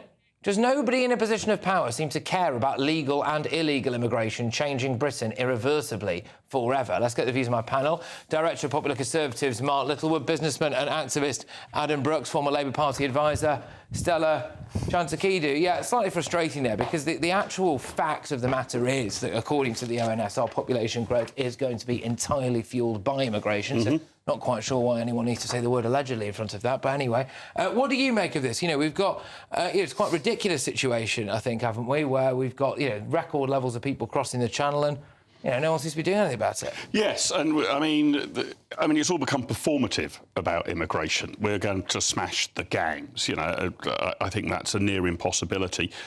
None of the mainstream political parties, I think, have yet really grasped the nettle of what you've got to do. It's pretty straightforward, but it's controversial. You need to leave the ECHR and repeal the Human Rights Act. You need to rapidly speed up the process by which people can be deported. You need to make it plain that if you've arrived here illegally, you can't stay here. And then for those who are here, you've mentioned the thing about 1 million people, what's that, 1 in 70 are very poor or can't speak English. I think we've got to move towards indigenous languages being the only ones used for official business. If you go to a doctor's surgery, it will be in English. I might make some concessions for Welsh or Gaelic or Cornish if the local indigenous communities want that. No politician seems willing to grasp all of this. All of that needs to be done to grapple this problem. And you know what, Patrick? It still wouldn't solve it overnight. We'd need the patience of 2 or 3 years of embedding that in before we got this under control. Yeah, no, indeed. I mean, again, PMQs today, as I showed you there, that's all about Ukraine. Oh, well done, everybody, for Zelensky. I'm not saying that Ukraine isn't an important issue. Of course it is. But that seems to be... It was 5 questions. You look at me like that, Stella. I mean, honestly, it's just a fact. First 5 questions from Kemi Badenoch were all agreeing with Keir Starmer about, just completely shaking each other's hands, saying, oh, it's fantastic, we're standing up for Ukraine. Great stuff. Meanwhile, we're being invaded. There are 1 million people who don't speak English or barely speak a word of it in this country. And then the King seems obsessed with Ramadan. Keir Starmer seems obsessed with Ramadan. I mean, what's going on? Look, it's not just illegal immigration, it's legal immigration as well. We've got a big problem here, but 1,300 have crossed the channel in the last 5 days. Hardly any will be able to speak English. Most will be a net drain on the economy over the next 15, 20 years. We've got villages like Wethersfield in Essex where these migrants are placed. I had a mother contacted me yesterday. She was followed home from the play park in Wethersfield. These people have different cultures, different way of behaving and, their beliefs. Britain is changing rapidly and no one wants to put a stop to it. It just seems a bit ridiculous. I mean, what do you make of the kind of maybe quite obsessive posts and virtue signalling that we've seen, for example, still about Ramadan, not a lot about Lent? I don't think it's obsessive. If someone is Christian and they want to post about Lent, they're more than welcome to do that. I don't think it's obsessive at all. I think... The King posts about Ramadan and not Lent. Sorry, are you suggesting that the King never posts about Christian holidays? Well, he didn't this time. I mean, the King also can just do whatever they want. The King is the King. He's not, none of us represents the King. He's his own person. He can do whatever we want. But to go back to the problem with immigration. So Are you or are you not happy with what Yvette Cooper has been doing? Record levels of deportations on the Labour Party. Majority of them to go, and only 3% of deportations have been Channel migrants. So no, I'm not happy. So you're not happy? We extended the deal with the French, so it was on a guarantee that they would continue to build a migrant detention centre in Dunkirk that was supposed to be contingent on the last round of money that we gave them. So no, I'm not happy with the woman who once held a refugees welcome sign as our Home Secretary. You keep on saying that. You keep on saying that, but at the moment, all I am seeing from Yvette Cooper in her actual position as a government minister is that she's taking some very hard decisions and she's acting really, really quickly. And people have been saying that. The problem is getting worse. They're saying they've smashed the gangs, but the problem is getting worse. Wait a minute, how is it getting worse? And you are saying the that... record numbers have come across the channel, that is a fact. Are you suggesting that in the last 6 months that Labour has been in government, that they have not been doing more than the Conservatives have done in 15 years? This is a very, very big problem. More and as you said last year under a Labour government than a Conservative last year? What are you talking about? Labour wasn't in government for the majority of last year. The numbers are not suggesting that the policy is meeting with great success, even if it's well-intentioned. And that's why I go back to my point. I don't think that the Labour Party is willing to pull the levers that are necessary to be pulled to get this under control.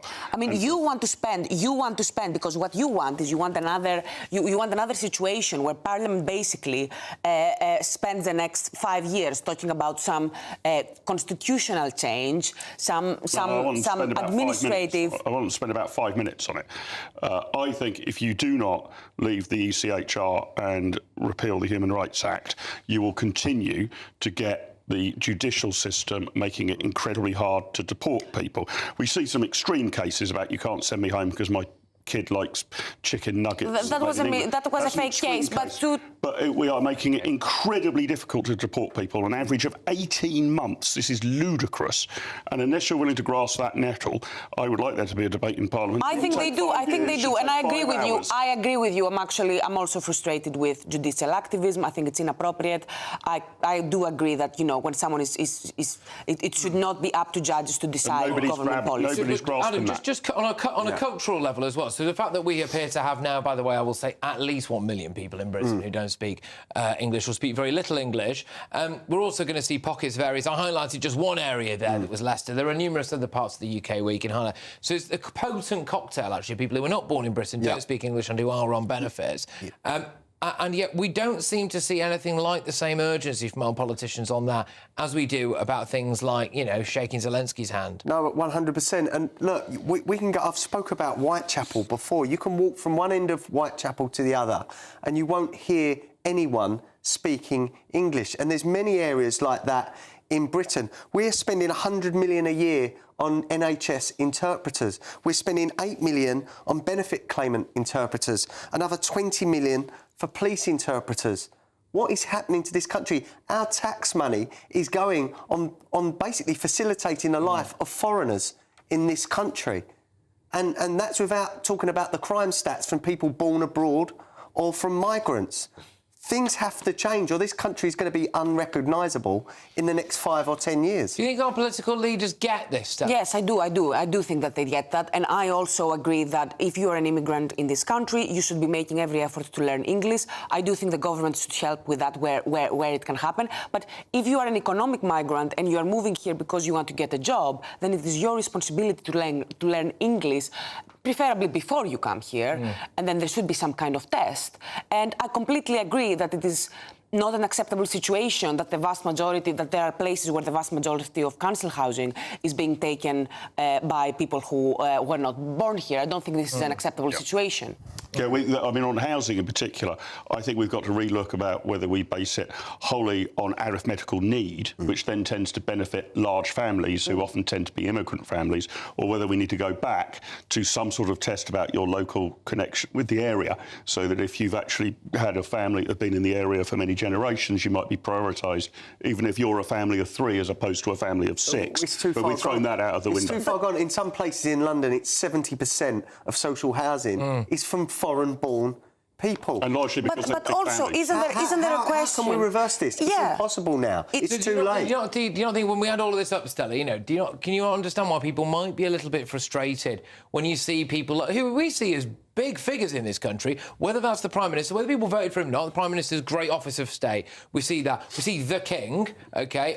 And it does appear as though they are tripping over themselves to celebrate things like diversity and multiculturalism, when actually there are huge domestic problems being caused as a result of it. I think this is such a cosmetic concern. What does it matter whether there are a lot of Muslims, there are a lot of British Muslims. It's fine to celebrate Ramadan. I don't care about that. What I want to know is why, for the last 15 years, a conservative right-wing government that was elected on a mandate to reduce immigration allowed the situation where you had people who would come here and then they would bring 10 other family members who did not speak English and who were not working. I mean, we talk a lot, and we just have spoken about a lot of the rumours doing the rounds tonight for the last couple of days that Ed Miliband's probably on the way out, and I suspect that he is. I don't see how he can continue in post. But I just wonder if enough's getting spoken about Yvette Cooper, to be honest with you. From what I understand, people behind the scenes at the Home Office are not particularly happy with her. Channel crossings up, illegal migration, all right, they've made a big song and dance about deporting some people. We've had to pay most of them to leave, as far as I can tell. Crime is going through the roof as well. Surely her head must be on the chopping block, metaphorically, at some point soon. So one other... That's possibly true. That is possibly true. I mean, in Starmer's position, you can't lose too many of your chief lieutenants too quickly. Adam and I were talking in the break about whether Rachel Reeves might go. But if a Prime Minister loses their Chancellor, very often they're next for the chop. Home Secretary, possibly.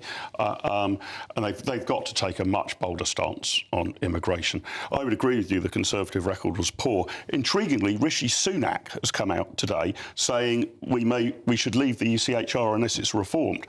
I wish he'd taken that position in office and put it in the Tory manifesto. Yeah, but it's OK to say that. Words are fine. Yeah, but, he should have done it in power. Yeah, it's actions that we infuriating. need to see. I mean, I'm glad he's now seen the light, but he's no longer in a position to do anything. This is why I believe we are going to see a Reform UK as our next government, because this is only getting worse over the next 3 or 4 years. At some point, even your moderate Brits that do not think immigration is that much of a problem, it's going to start affecting them. It's starting to move out to the villages, in the suburbs, and it's affecting everyone now. One policy change that the Labour Party is looking at, which I'm very hopeful we will manage to achieve, is that they're trying to convince the OBR to stop considering low-skilled immigration to be something that is a boost for the economy, because it really isn't. So this is the work that is being done right now. They're trying to make the case that, look, actually, as a matter of fact, you should not be looking at lower-skilled immigration coming here as a boost to the economy, and it's best... It is true that there will be some difficulty at first until the economy But we should have simple rules on legal immigration. If you want to come here as a legal migrant, fine, but you've got to be a net contributor, not a beneficiary. All right, guys, we're going to whiz it on because, like I said, I've got Robert Jenrick on very shortly, the Shadow Justice Minister. He's got some fascinating things to say. There's another thing that Rishi Sunak said earlier as well. He says apparently he regrets the slogan "Stop the Boat." So we'll get to that. But it is, of course, the final week to see how you can win 2 amazing prize bundles. Here's all the info you need. There's just 2 days left to grab your chance to become one of 2 big winners, as we have 2 prize bundles that have to be won. There's 2 lots of a totally tax-free £10,000 in cash. You'll also receive a brand new iPhone 16, along with £500 in shopping vouchers to spend at your favourite store. Hurry, lines close on Friday. For another chance to win, text cash to 63232. One entry costs £2 plus 1 standard network rate message. Or text bonus to 63232. 5 entries cost £5 plus 1 standard network rate message. Go to gbnews.com/win. Entries start from just £2. Call 0903 681 3232. Calls cost £2 plus your network access charge. Or post your name and number to GB11 PO Box 8690 Derby DE1 9TT. UK only. Entrants must be 18 or over. Lines close at 6 p.m. on the 7th of March. Please check the closing time if listening or watching on demand. Good luck. Good luck, everybody. Right, so can anyone tell me, please, what you think is going on here? And tonight, DJ, we're going to do you the biggest honour of them all. I'll reveal all very soon. It's been described, actually, as the most feel-good clip of the year, believe it or not. But anyway, first, though, do we now have a 2-tier justice system, one that is geared against white people, straight people and Christians? Shadow Justice Secretary Robert Jenrick joins me live in just a few minutes' time.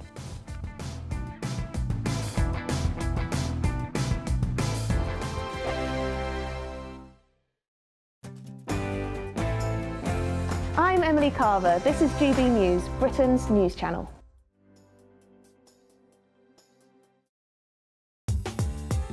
I'm Christopher Hope. From pop stars to politicians, I'll interview anybody in a pub who's got a political opinion. Join me every Friday on Spotify, Apple Podcasts, YouTube or gbnews.com, or wherever you get your podcasts. This is GB News, the People's Channel. Join me, Camilla Tominey, for a frank and honest discussion with those in power that cuts through the spin and gets to the heart of the issues shaping our nation. You haven't confirmed that you want to stand as leader, but you haven't ruled it out either. This report basically says that he's not fit to stand trial. Is he indecisive? Incompetent? I deliver the dose of reality Westminster needs. That's the Camilla Tominey Show at 9:30 every Sunday on GB News, the People's Channel, Britain's news channel. Good afternoon, Britain. Good afternoon, Britain. Join us, Tom and Emily, To find out what's happening in the heart of Westminster. and why it matters to you. Weekdays from midday, we bring you the most compelling stories from across the United Kingdom. And from your doorstep to our inbox. That's right, we want to hear from you. GB News, Britain's news channel. GB News Breakfast. Every day from 6 a.m. Well, this is Chris. This is Biggins. the Botticelli's Venus. Well, right? this gets me incensed. This is unbelievable. Right. Woke union chiefs. But there we are. There's the famous have painting. said that this must be taken down. The birth of Venus. This must not be watched. You mustn't look at this. And there's a trigger warning. Trigger warning. As well, right?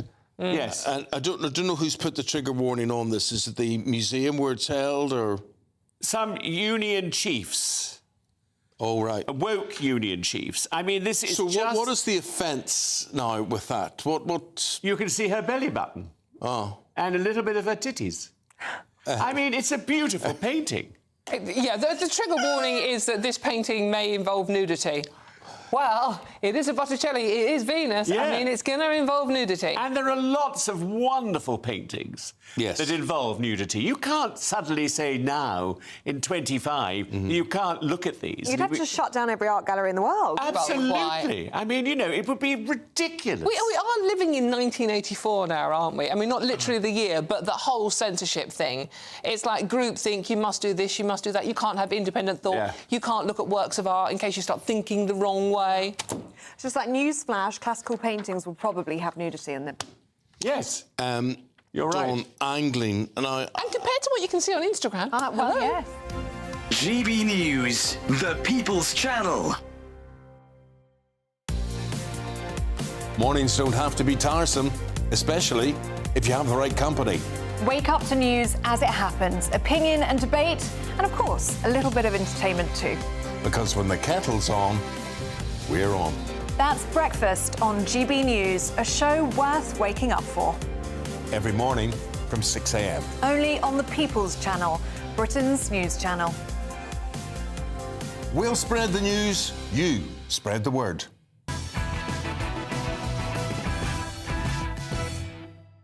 Welcome back. Well, all of tomorrow's newspapers shortly, including that breaking news that Donald Trump has essentially threatened to completely eviscerate Gaza. But first, the Shadow Justice Secretary Robert Jenrick has accused the government of creating a two-tiered justice system after new sentencing guidance makes it less likely for ethnic minorities to go to jail.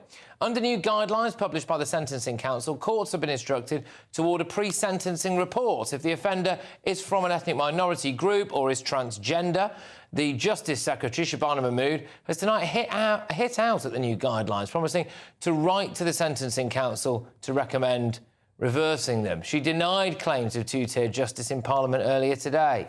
As somebody who's of an ethnic minority background myself, I do not stand for any differential treatment before the law for anyone of any kind, and there will never be a two-tier sentencing approach under my watch or under this Labour government. Well, it's a shame she said that, because under her watch, that's exactly what's happened. But anyway, I spoke to Shadow Justice Secretary Robert Jenrick a little earlier today. Well, I'm very pleased to be joined now by the Shadow Justice Minister, Robert Jenrick. Robert, thank you very, very much. A lot of our viewers and listeners will have looked at this today and said, this is anti-white racism. What's your view on this? Well, the sentencing guidelines that have been published today that I uncovered shows that you're less likely to go to jail for exactly the same offence if you're a woman, if you're trans, if you're neurodiverse, if you're from an ethnic minority, if you're from a minority faith group, which you can only assume means anyone who isn't Christian. I think it's completely outrageous. Frankly, let's be honest, this means that you are less likely to go to jail if you're anyone other than a straight white male. Now, many of your viewers have been worried for a long time that we're living in a country with two-tier justice, and they've been sneered at.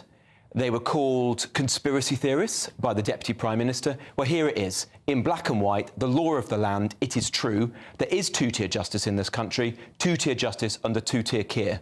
I mean, what can be done about this now? Because Shabana Mahmood, your opposite number, stood up in the House of Commons today after you raised it, and she appeared to say, well, I don't stand for two-tier justice. Well, I mean, she is, isn't she? Well, it's in black and white. It's in the sentencing guidelines that have been published by the Sentencing Council. Her own officials go to these meetings. They were at the meeting which signed off these guidelines. Either she knew about it and was happy with it, or she was asleep at the wheel. She needs to do something about this. If it requires a change in the law, do it, and we will support her. I mean, people might say, well, look, some people from ethnic minority backgrounds, maybe they've had a more difficult life, maybe they've less able to understand the law, and that's part of the reason why we would need to enforce this. What would your answer to that be? I think that's incredibly patronising to people, and I think probably most people from ethnic minority backgrounds would be appalled by that sentiment as well. We believe in the rule of law. At the heart of the rule of law is equality under the law. That means that everyone in our country is equal, will be treated the same by the police, by the courts, by the judiciary. We cannot live in a country where straight white men, in particular, are singled out, more likely to be sent to jail than everyone else. I think that's disgraceful. People will be rightly furious when they hear about this, and we need a response from the government immediately to say this is not going to go ahead. I mean, I suppose they would say it doesn't necessarily mean that just because you are a straight white male that you're definitely going to get a harsher sentence, does it? Well, what it definitely does mean is that there are now two different regimes. One for straight white men, one for pretty much everyone else in society. All the other people are now going to have a special report produced before their sentence that will consider their particular circumstances. And in the past, that has generally led to more lenient sentences. It has generally meant that people are much less likely to have a custodial sentence. So I think we can see what the authors of this meant to achieve. It's wrong, it is blatant bias, and it is the two-tier justice system that all of us feared, but were sneered and dismissed for saying in the past. Another aspect to this, I was picking through this earlier today, is that if you claim to be the victim of human trafficking, then you might also be in the same situation, this basket of people who can therefore maybe get a lower sentence. Well, with respect, every single person who's entered Britain illegally is probably going to claim they were a victim of human trafficking, so it might apply to illegal migrants as well. Yeah, absolutely. And look, just like we see with illegal migration and asylum claims, people will make up ludicrous, laughable claims to have been trafficked, to be from minority communities. One of the sections of society that this sentencing guideline draws out are people from culturally minority communities. I have no idea what that even means. So all sorts of people will be able to claim this, and the people who are going to get caught are just normal, straightforward people, particularly straight white men. And I think that's really, really bad. Societally, this could cause huge problems because you raised earlier on, people had the perception that there was a two-tier justice system earlier, and that caused a breakdown in social cohesion. It also causes, I think, attitudinal problems for people about the way they approach their lives. If this goes through, and this is put there in black and white, what kind of damage do you think this could do for society? I think it's really bad. As I say, I think we want to live in a country where we're all equal under the law. From today, in this respect, it's not true. These guidelines have now been issued to every magistrate in the country. In theory, they should be applying them this afternoon in magistrates' courts, from Taunton to Newcastle. They'll be making this distinction between a straight white man and everyone else. That is really wrong. It's corrosive to people's trust and confidence in the justice system. That's why we should take this seriously, and the government have to act on it now. Yeah, I mean, just in some other news as well, I was looking at the illegal migration figures, the small boat crossings. I think there's been 1,600 or so just this month alone. It's been a few days, really. And then I saw Rishi Sunak pop up earlier on. He was being interviewed, and they were asking him about whether or not he regretted the small boat slogan. I think we can actually just play a little clip of that now. The way it was communicated wasn't quite right. It was too stark, it was too binary, and I I probably should have put those priorities, which I still believe were the right priorities, in a better context for exactly how challenging it was. So trying to stop the boats was right, but a slogan saying we will stop the boats was wrong. I think that the communications around it was too stark. So he regrets it. He regrets the "Stop the Boat" slogan. Well, look, it's not about the slogan. It is about the fact that we didn't stop the boats. So I completely disagree with Rishi. I ultimately wasn't prepared to be in a government that was not willing to do whatever it took to stop the boats. The public are furious about this issue. They're right to be. We've got to actually do what we mean, not simply worry about the slogans and the communication strategy that goes around it. I mean, the boats are still coming, very much so. I think we're 20% up on this time last year. Labour said they reduced migrant hotels. They've increased slightly the number of migrant hotels, haven't they? Is Yvette Cooper asleep at the wheel? Well, look, you've never had a Home Secretary who was better prepared for the job, ostensibly. She was the shadow Home Secretary. She chaired the Home Affairs Select Committee. She's been thinking about this for well over a decade. But what she actually achieved? Nothing. The number of people coming over on small boats is rising very significantly, and the problem persists. She's naive and weak. She's got rid of the only deterrent that we had, which was the Rwanda policy, and put nothing material in its place. I fear, in fact, I'm certain that this will continue. It will probably keep rising for years to come. And the numbers of people coming into the country are immense. You know, that is a risk to communities because many of these people are linked to crime, particularly sexual crime. It's immensely expensive to the taxpayer at a time where we simply can't afford this. You've got pensioners having their winter fuel allowances taken away from them, but illegal migrants in 4-star hotels.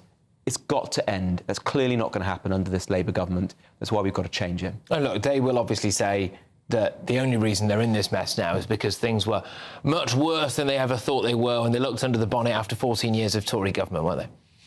Well, the numbers crossing actually fell the year before the general election, and so there was some progress being made. But look, I don't for 1 minute claim that the last government got this right.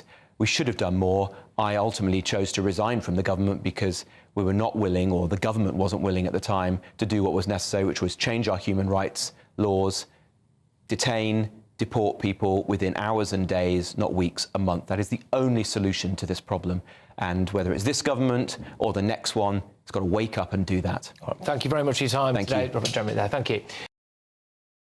Yep, thank you very much, Robert Jenrick. Well, apparently I have to read this now. The chairman of the Sentencing Council for England and Wales, Lord Justice William Davis, said one of the purposes of the revised imposition of community and custodial sentence guidelines is to make sure that the courts have the most comprehensive information available.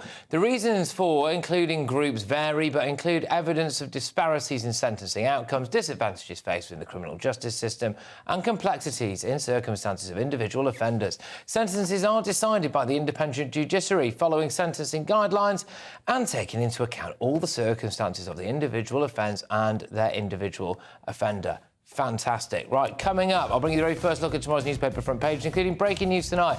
President Trump has threatened to eviscerate Gaza unless Hamas release all the hostages. What's he said? He said, Shalom Hamas. More on that very soon.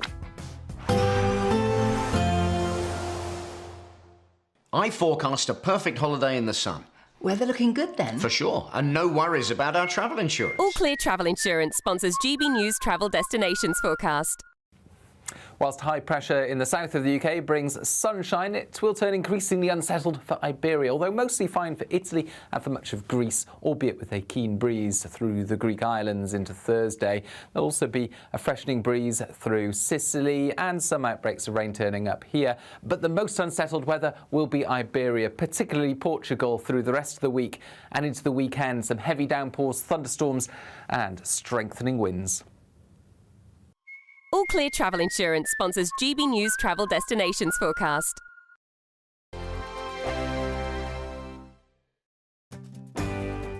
I'm Michael Portillo. This is GB News, the People's Channel, Britain's news channel.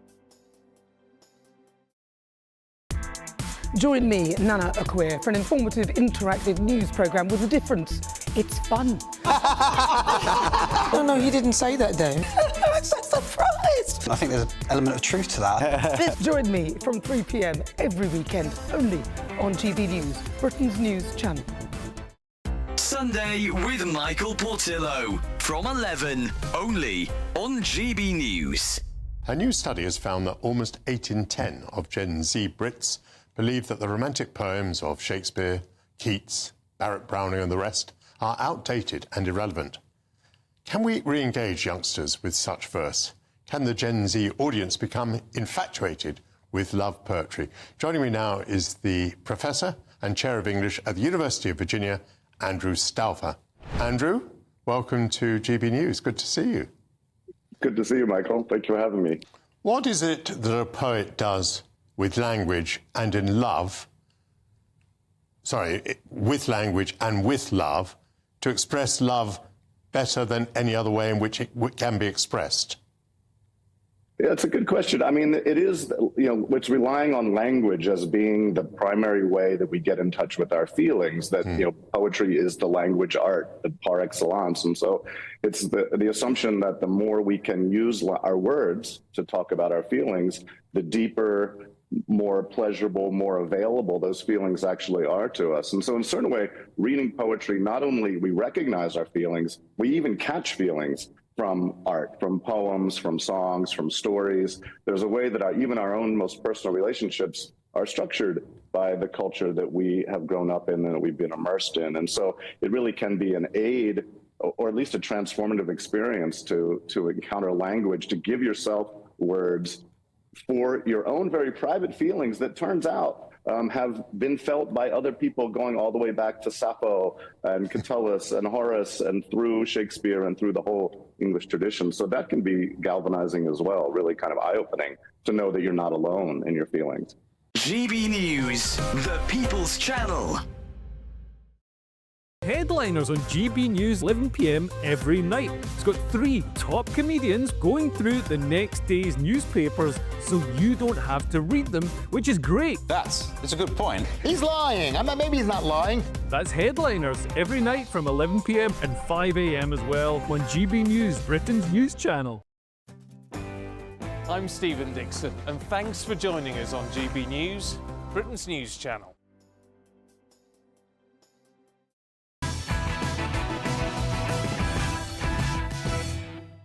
All right, welcome back to Patrick Christys tonight. Some explosive stuff on the front pages. Let's do it. The Independent. Now Trump cuts off intelligence support for Zelensky's forces.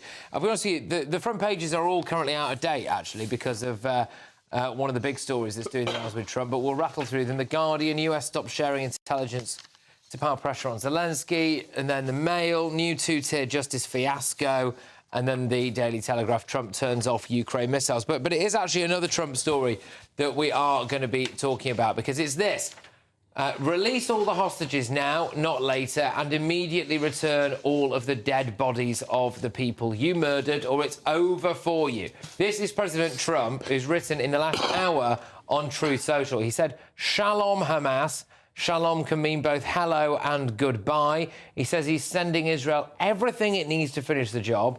Not a single Hamas member will be safe if you don't do as I say. He says this is the last warning. Well, what do we make of this then? So Donald Trump has basically threatened to completely eviscerate Gaza, hasn't he? Well, eviscerate Hamas, yeah. I hope. Good. I mean, I know lots of people, have criticisms of the state of Israel, but Hamas are medieval barbarians. I mean, the way that they have behaved is absolutely outrageous. Trump's called it right. Good. I want peace for the Palestinian people, but that means eviscerating Hamas.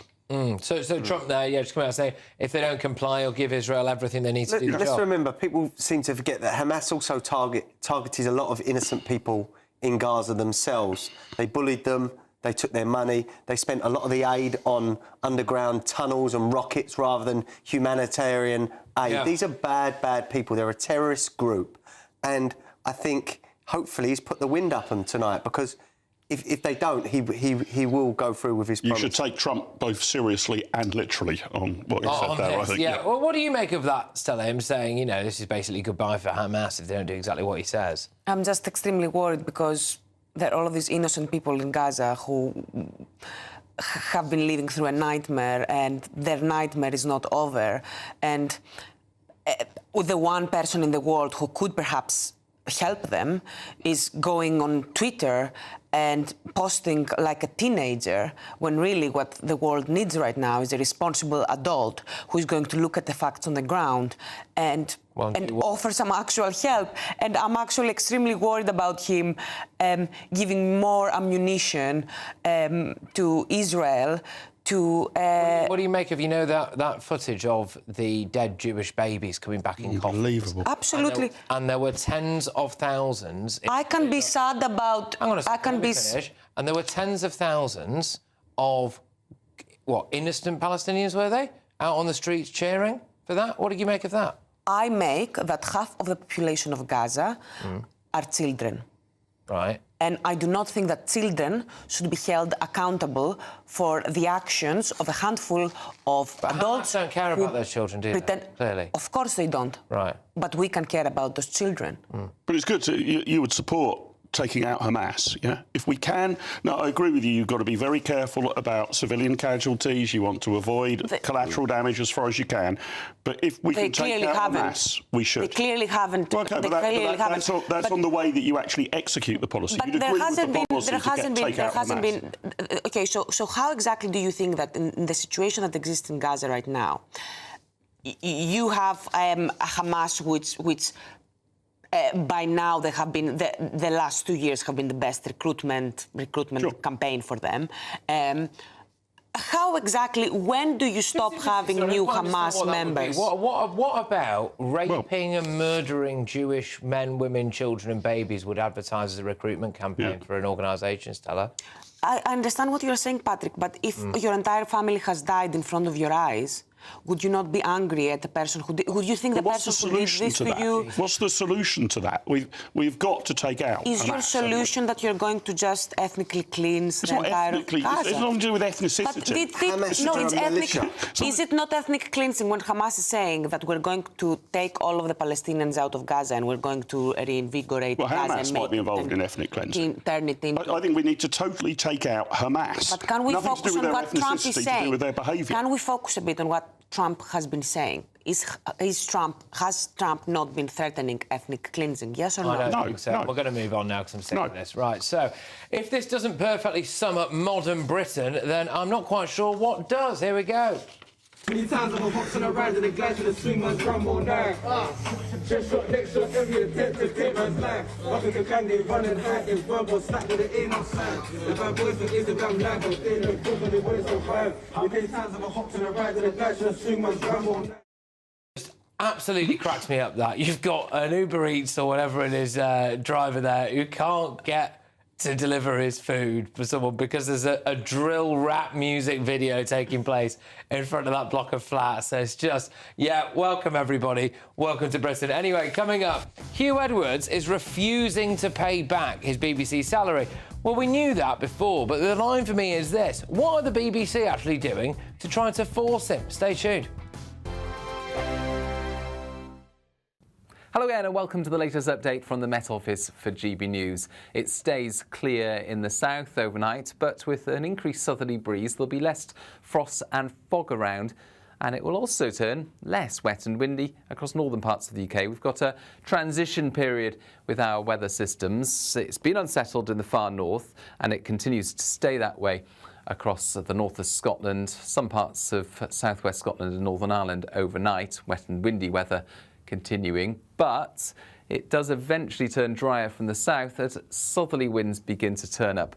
Now, that increased southerly wind will prevent widespread frost and fog in the south, so a little less chilly first thing in parts of England and Wales, and most places will enjoy sunny skies during the morning.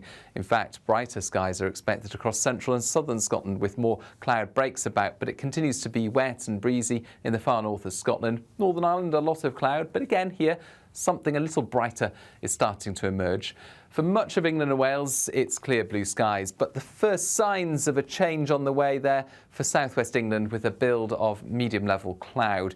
And through the morning into the afternoon, whilst we keep the sunny skies across the Midlands, eastern England, eastern Scotland, we'll see thickening cloud further west. And by the end of the afternoon, some showery rain into parts of Wales. Meanwhile, the rain pulls away from the north of Scotland, drier and brighter here, and feeling warmer everywhere. Temperatures reaching 16 to 17 or even 18 Celsius in the east. Now, the showers that I mentioned in the west by the end of Thursday move across much of England and Wales, parts of southeast Scotland on Friday, so a cloudier picture, more showers around, but also some breaks, some drier spells, and that marks a change into the weekend. It's going to turn drier in the north, but more showery further south, whilst it's warmer everywhere.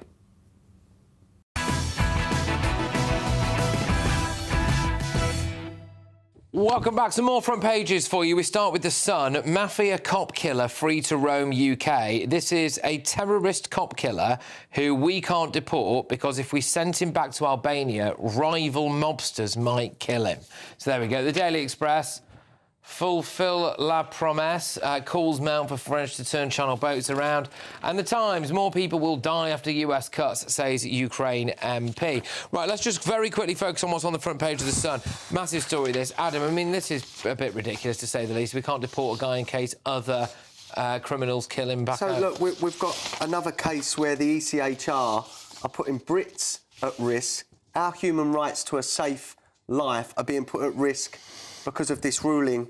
This is unbelievable. He's a terrorist cop killer. We've had paedophiles, rapists, drug dealers, murderers. Yeah. And the ECHR, every time, stops this country deporting them. And you noticed quite an interesting point here as well, Mark, which is that it took The Sun quite a while to be able to even report this. 2 years nearly, 23-month legal battle by The Sun to even get this in the public domain. I mean, this has got so out of control. The initial purposes of things like the Refugee Convention and the ECHR were to give Jews safe haven who were fleeing Nazi concentration camps. We are now safe haven for Albanian gangsters, for crying out loud. That is how wide we have now taken this anyone out that of thinks control. Churchill would stand by this needs their head read. Well, I'll tell you what, I'm just going to whiz on to the next story. I'll come to you first on this, Stella, if that's all right. So this is, it's not under any of the front pages, but it's disgraced convicted paedophile and former BBC presenter Hugh Edwards has still not paid back the £200,000 he earned between his arrest and his resignation. After the guilty plea, the BBC asked him to return the money, but a parliamentary committee appearance yesterday, the chairman of the BBC confirmed that he's still not returned the money. Stella, the question for me is this. Obviously, Hugh Edwards isn't going to give this money back, right? What are the BBC, what should they do to try and force him to? Yeah, they need to try and force him to. I'm really not sure. Should they sue him? I do not really know what's the avenue that they should go for. You were obviously speaking tongue-in-cheek there, Stella. No one wants to shoot Hugh Edwards. But I take your point. Go on, yes. I mean, they could be leading the 10 o'clock news every night. I mean, I know they're not going to do this, but the BBC's got this massive audience, massive news outlet. You could be hammering Hugh Edwards every single day. Give your money back. No, it was their fault, Patrick. When he was arrested, they should have suspended him on no pay. They took the decision to suspend him on full pay.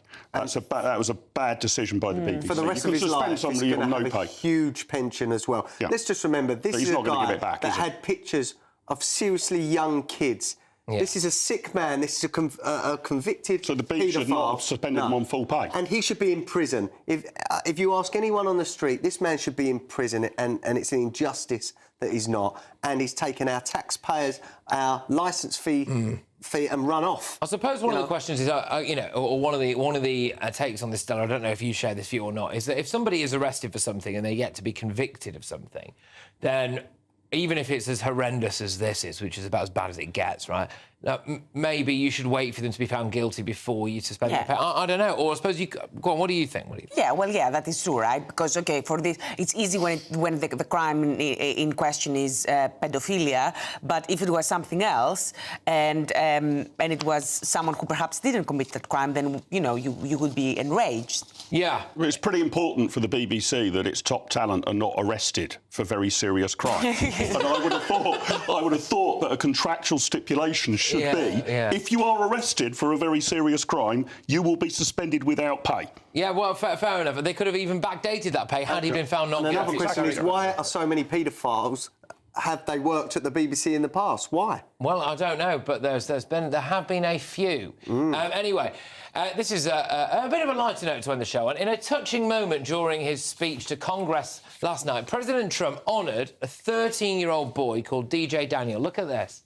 2018, DJ was diagnosed with brain cancer The doctors gave him 5 months at most to live. That was more than 6 years ago. And tonight, DJ, we're going to do you the biggest honor of them all. I am asking our new Secret Service Director, Sean Curran, to officially make you an agent of the United States Secret Service. I just think that is such an amazing thing. I just think that's such an amazing thing. What do you make of that? Who says Donald Trump isn't soft and cuddly, right? Yeah. I mean, I do. I'm sorry. I'm sorry. I still think he's a fascist, and I'm completely opposed to him. Didn't look very and I do not care what he's doing. He's doing everything. Literal war for him. It's all fun and games. He's doing it. It's so cynical. He was so cynical. That kid wasn't meant to survive a brain tumour. So it's a great story that this kid is still around, and the president is showing that he's not a racist. He has got a heart. And that is a really lovely he's not a racist because he's using a black kid. Okay. Well, anyway, coming up next, it's Headliners, presented tonight by Josh Howie. Josh, what's on your show, mate? We just got so much news. Tomorrow's newspapers are absolutely packed. We got banning criminals from pubs instead of sending them to jail. Why taking a photo of a Muslim woman without her hijab might send you to jail. And the latest on marrying your cousin, no judgment at all. And why are they banning schools in mirrors? We've got Paul Cox, we've got Kerry Marks. It's going to be a great show. All right, well, hey, what's not to like? Thank you very much, Josh. Always worth a watch. Headliners straight on after my show for the next hour, the perfect way to round off your evening. Thank you very much to my top panel this evening. Thank you. I hope to see you again tomorrow at 9 p.m. I also hope to see as many of you as possible in my live studio audience on Friday. If you want tickets, I think you can just go to gbnews.com/tickets, and I hope to see you here. See you tomorrow.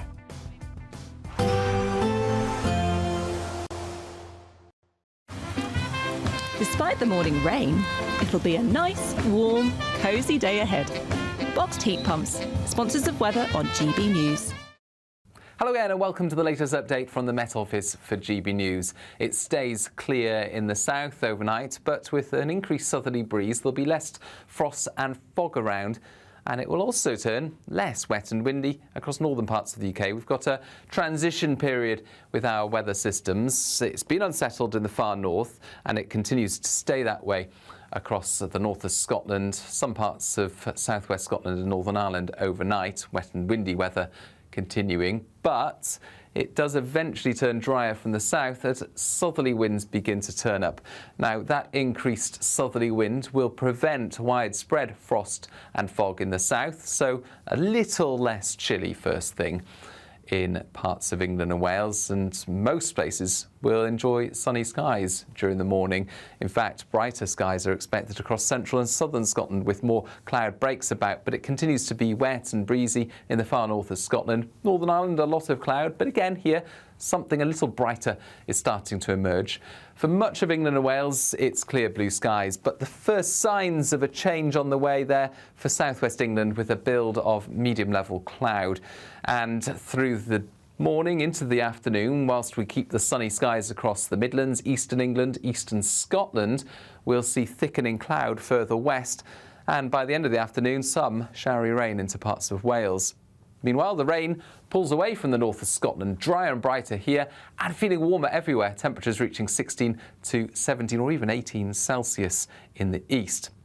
Now, the showers that I mentioned in the west by the end of Thursday move across much of England and Wales, parts of southeast Scotland on Friday, so a cloudier picture, more showers around, but also some breaks, some drier spells, and that marks a change into the weekend. It's going to turn drier in the north, but more showery further south, whilst it's warmer everywhere. There will be a light breeze in the morning, leading to a warm front. Boxed heat pumps, sponsors of weather on GB News. It's the final week to see how you could be one of 2 big winners in our latest giveaway, as we have 2 prize bundles that have to be won. There's 2 lots of a totally tax-free £10,000 in cash. You'll also receive a brand new iPhone 16, along with £500 in shopping vouchers to spend at your favourite store. Hurry, lines close on the 7th of March. For another chance to win, text cash to 63232. One entry costs £2 plus one standard network rate message. Or text bonus to 63232. 5 entries cost £5 plus one standard network rate message. Go to gbnews.com/win. Entries start from just £2. Call 0903 681 3232. Calls cost £2 plus your network access charge. Or post your name and number to GB11 PO Box 8690 Derby DE1 9TT. UK only. Entrants must be 18 or over. Lines close at 6 p.m. on the 7th of March. Please check the closing time if listening or watching on demand. Good luck.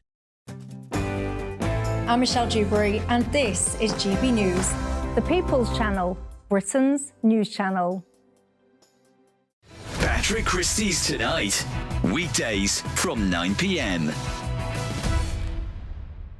Well, let's talk about something that has really divided opinion now. So this is King Charles gearing up for a religious festival, not Easter, Ramadan, packing dates for Muslims, observing a month of fasting. Here's the clip. Okay. Sorry, I didn't realize the king would be so fast. You are packing dates faster than I can see them. What do you make of that, Charlie? Well, I don't see any problems with it. I mean, let's not forget that the royals, particularly the king, does an awful lot of work with a variety of charities, especially those charities that help people who are, down on their luck or need a bit of extra boost. This one is a doorstep charity which provides help to people waiting for new homes. Now, you mentioned this one. This is for Ramadan. Now, in a month's time, Patrick, he'll be doing the Easter service, a Christian festival, and he'll on the day before Good Friday, he'll be donating the Monday money that comes out every year to 30-odd pensioners. It's not a princely sum. They're not going to be able to pay the winter fuel allowance, or it's not going to cover anything like that. But it is symbolic. Now, he does an awful lot of things. And remember, years and years ago, Charles has always said he didn't want to be defender of the faith. He wanted to be defender of all faith. So it's only right that the king fosters good relationships with a variety of religions. As well, Charles, thank you very much. Always a pleasure to have you on. Good to see you again, mate. It's been a little while. It's Charlie Ray there. GB News, the People's Channel. Good Afternoon Britain isn't just about us. The wonderful thing about this programme is it's about everyone watching. It's an interactive programme. Well, there absolutely is something to see here, and we're going to be talking about it more. Whether it's breaking royal news, Will, please bring us up to date, or indeed a particularly punchy speech in the House of Commons. Very, very curious. We bring it to you live, and then we bring you live reaction as well.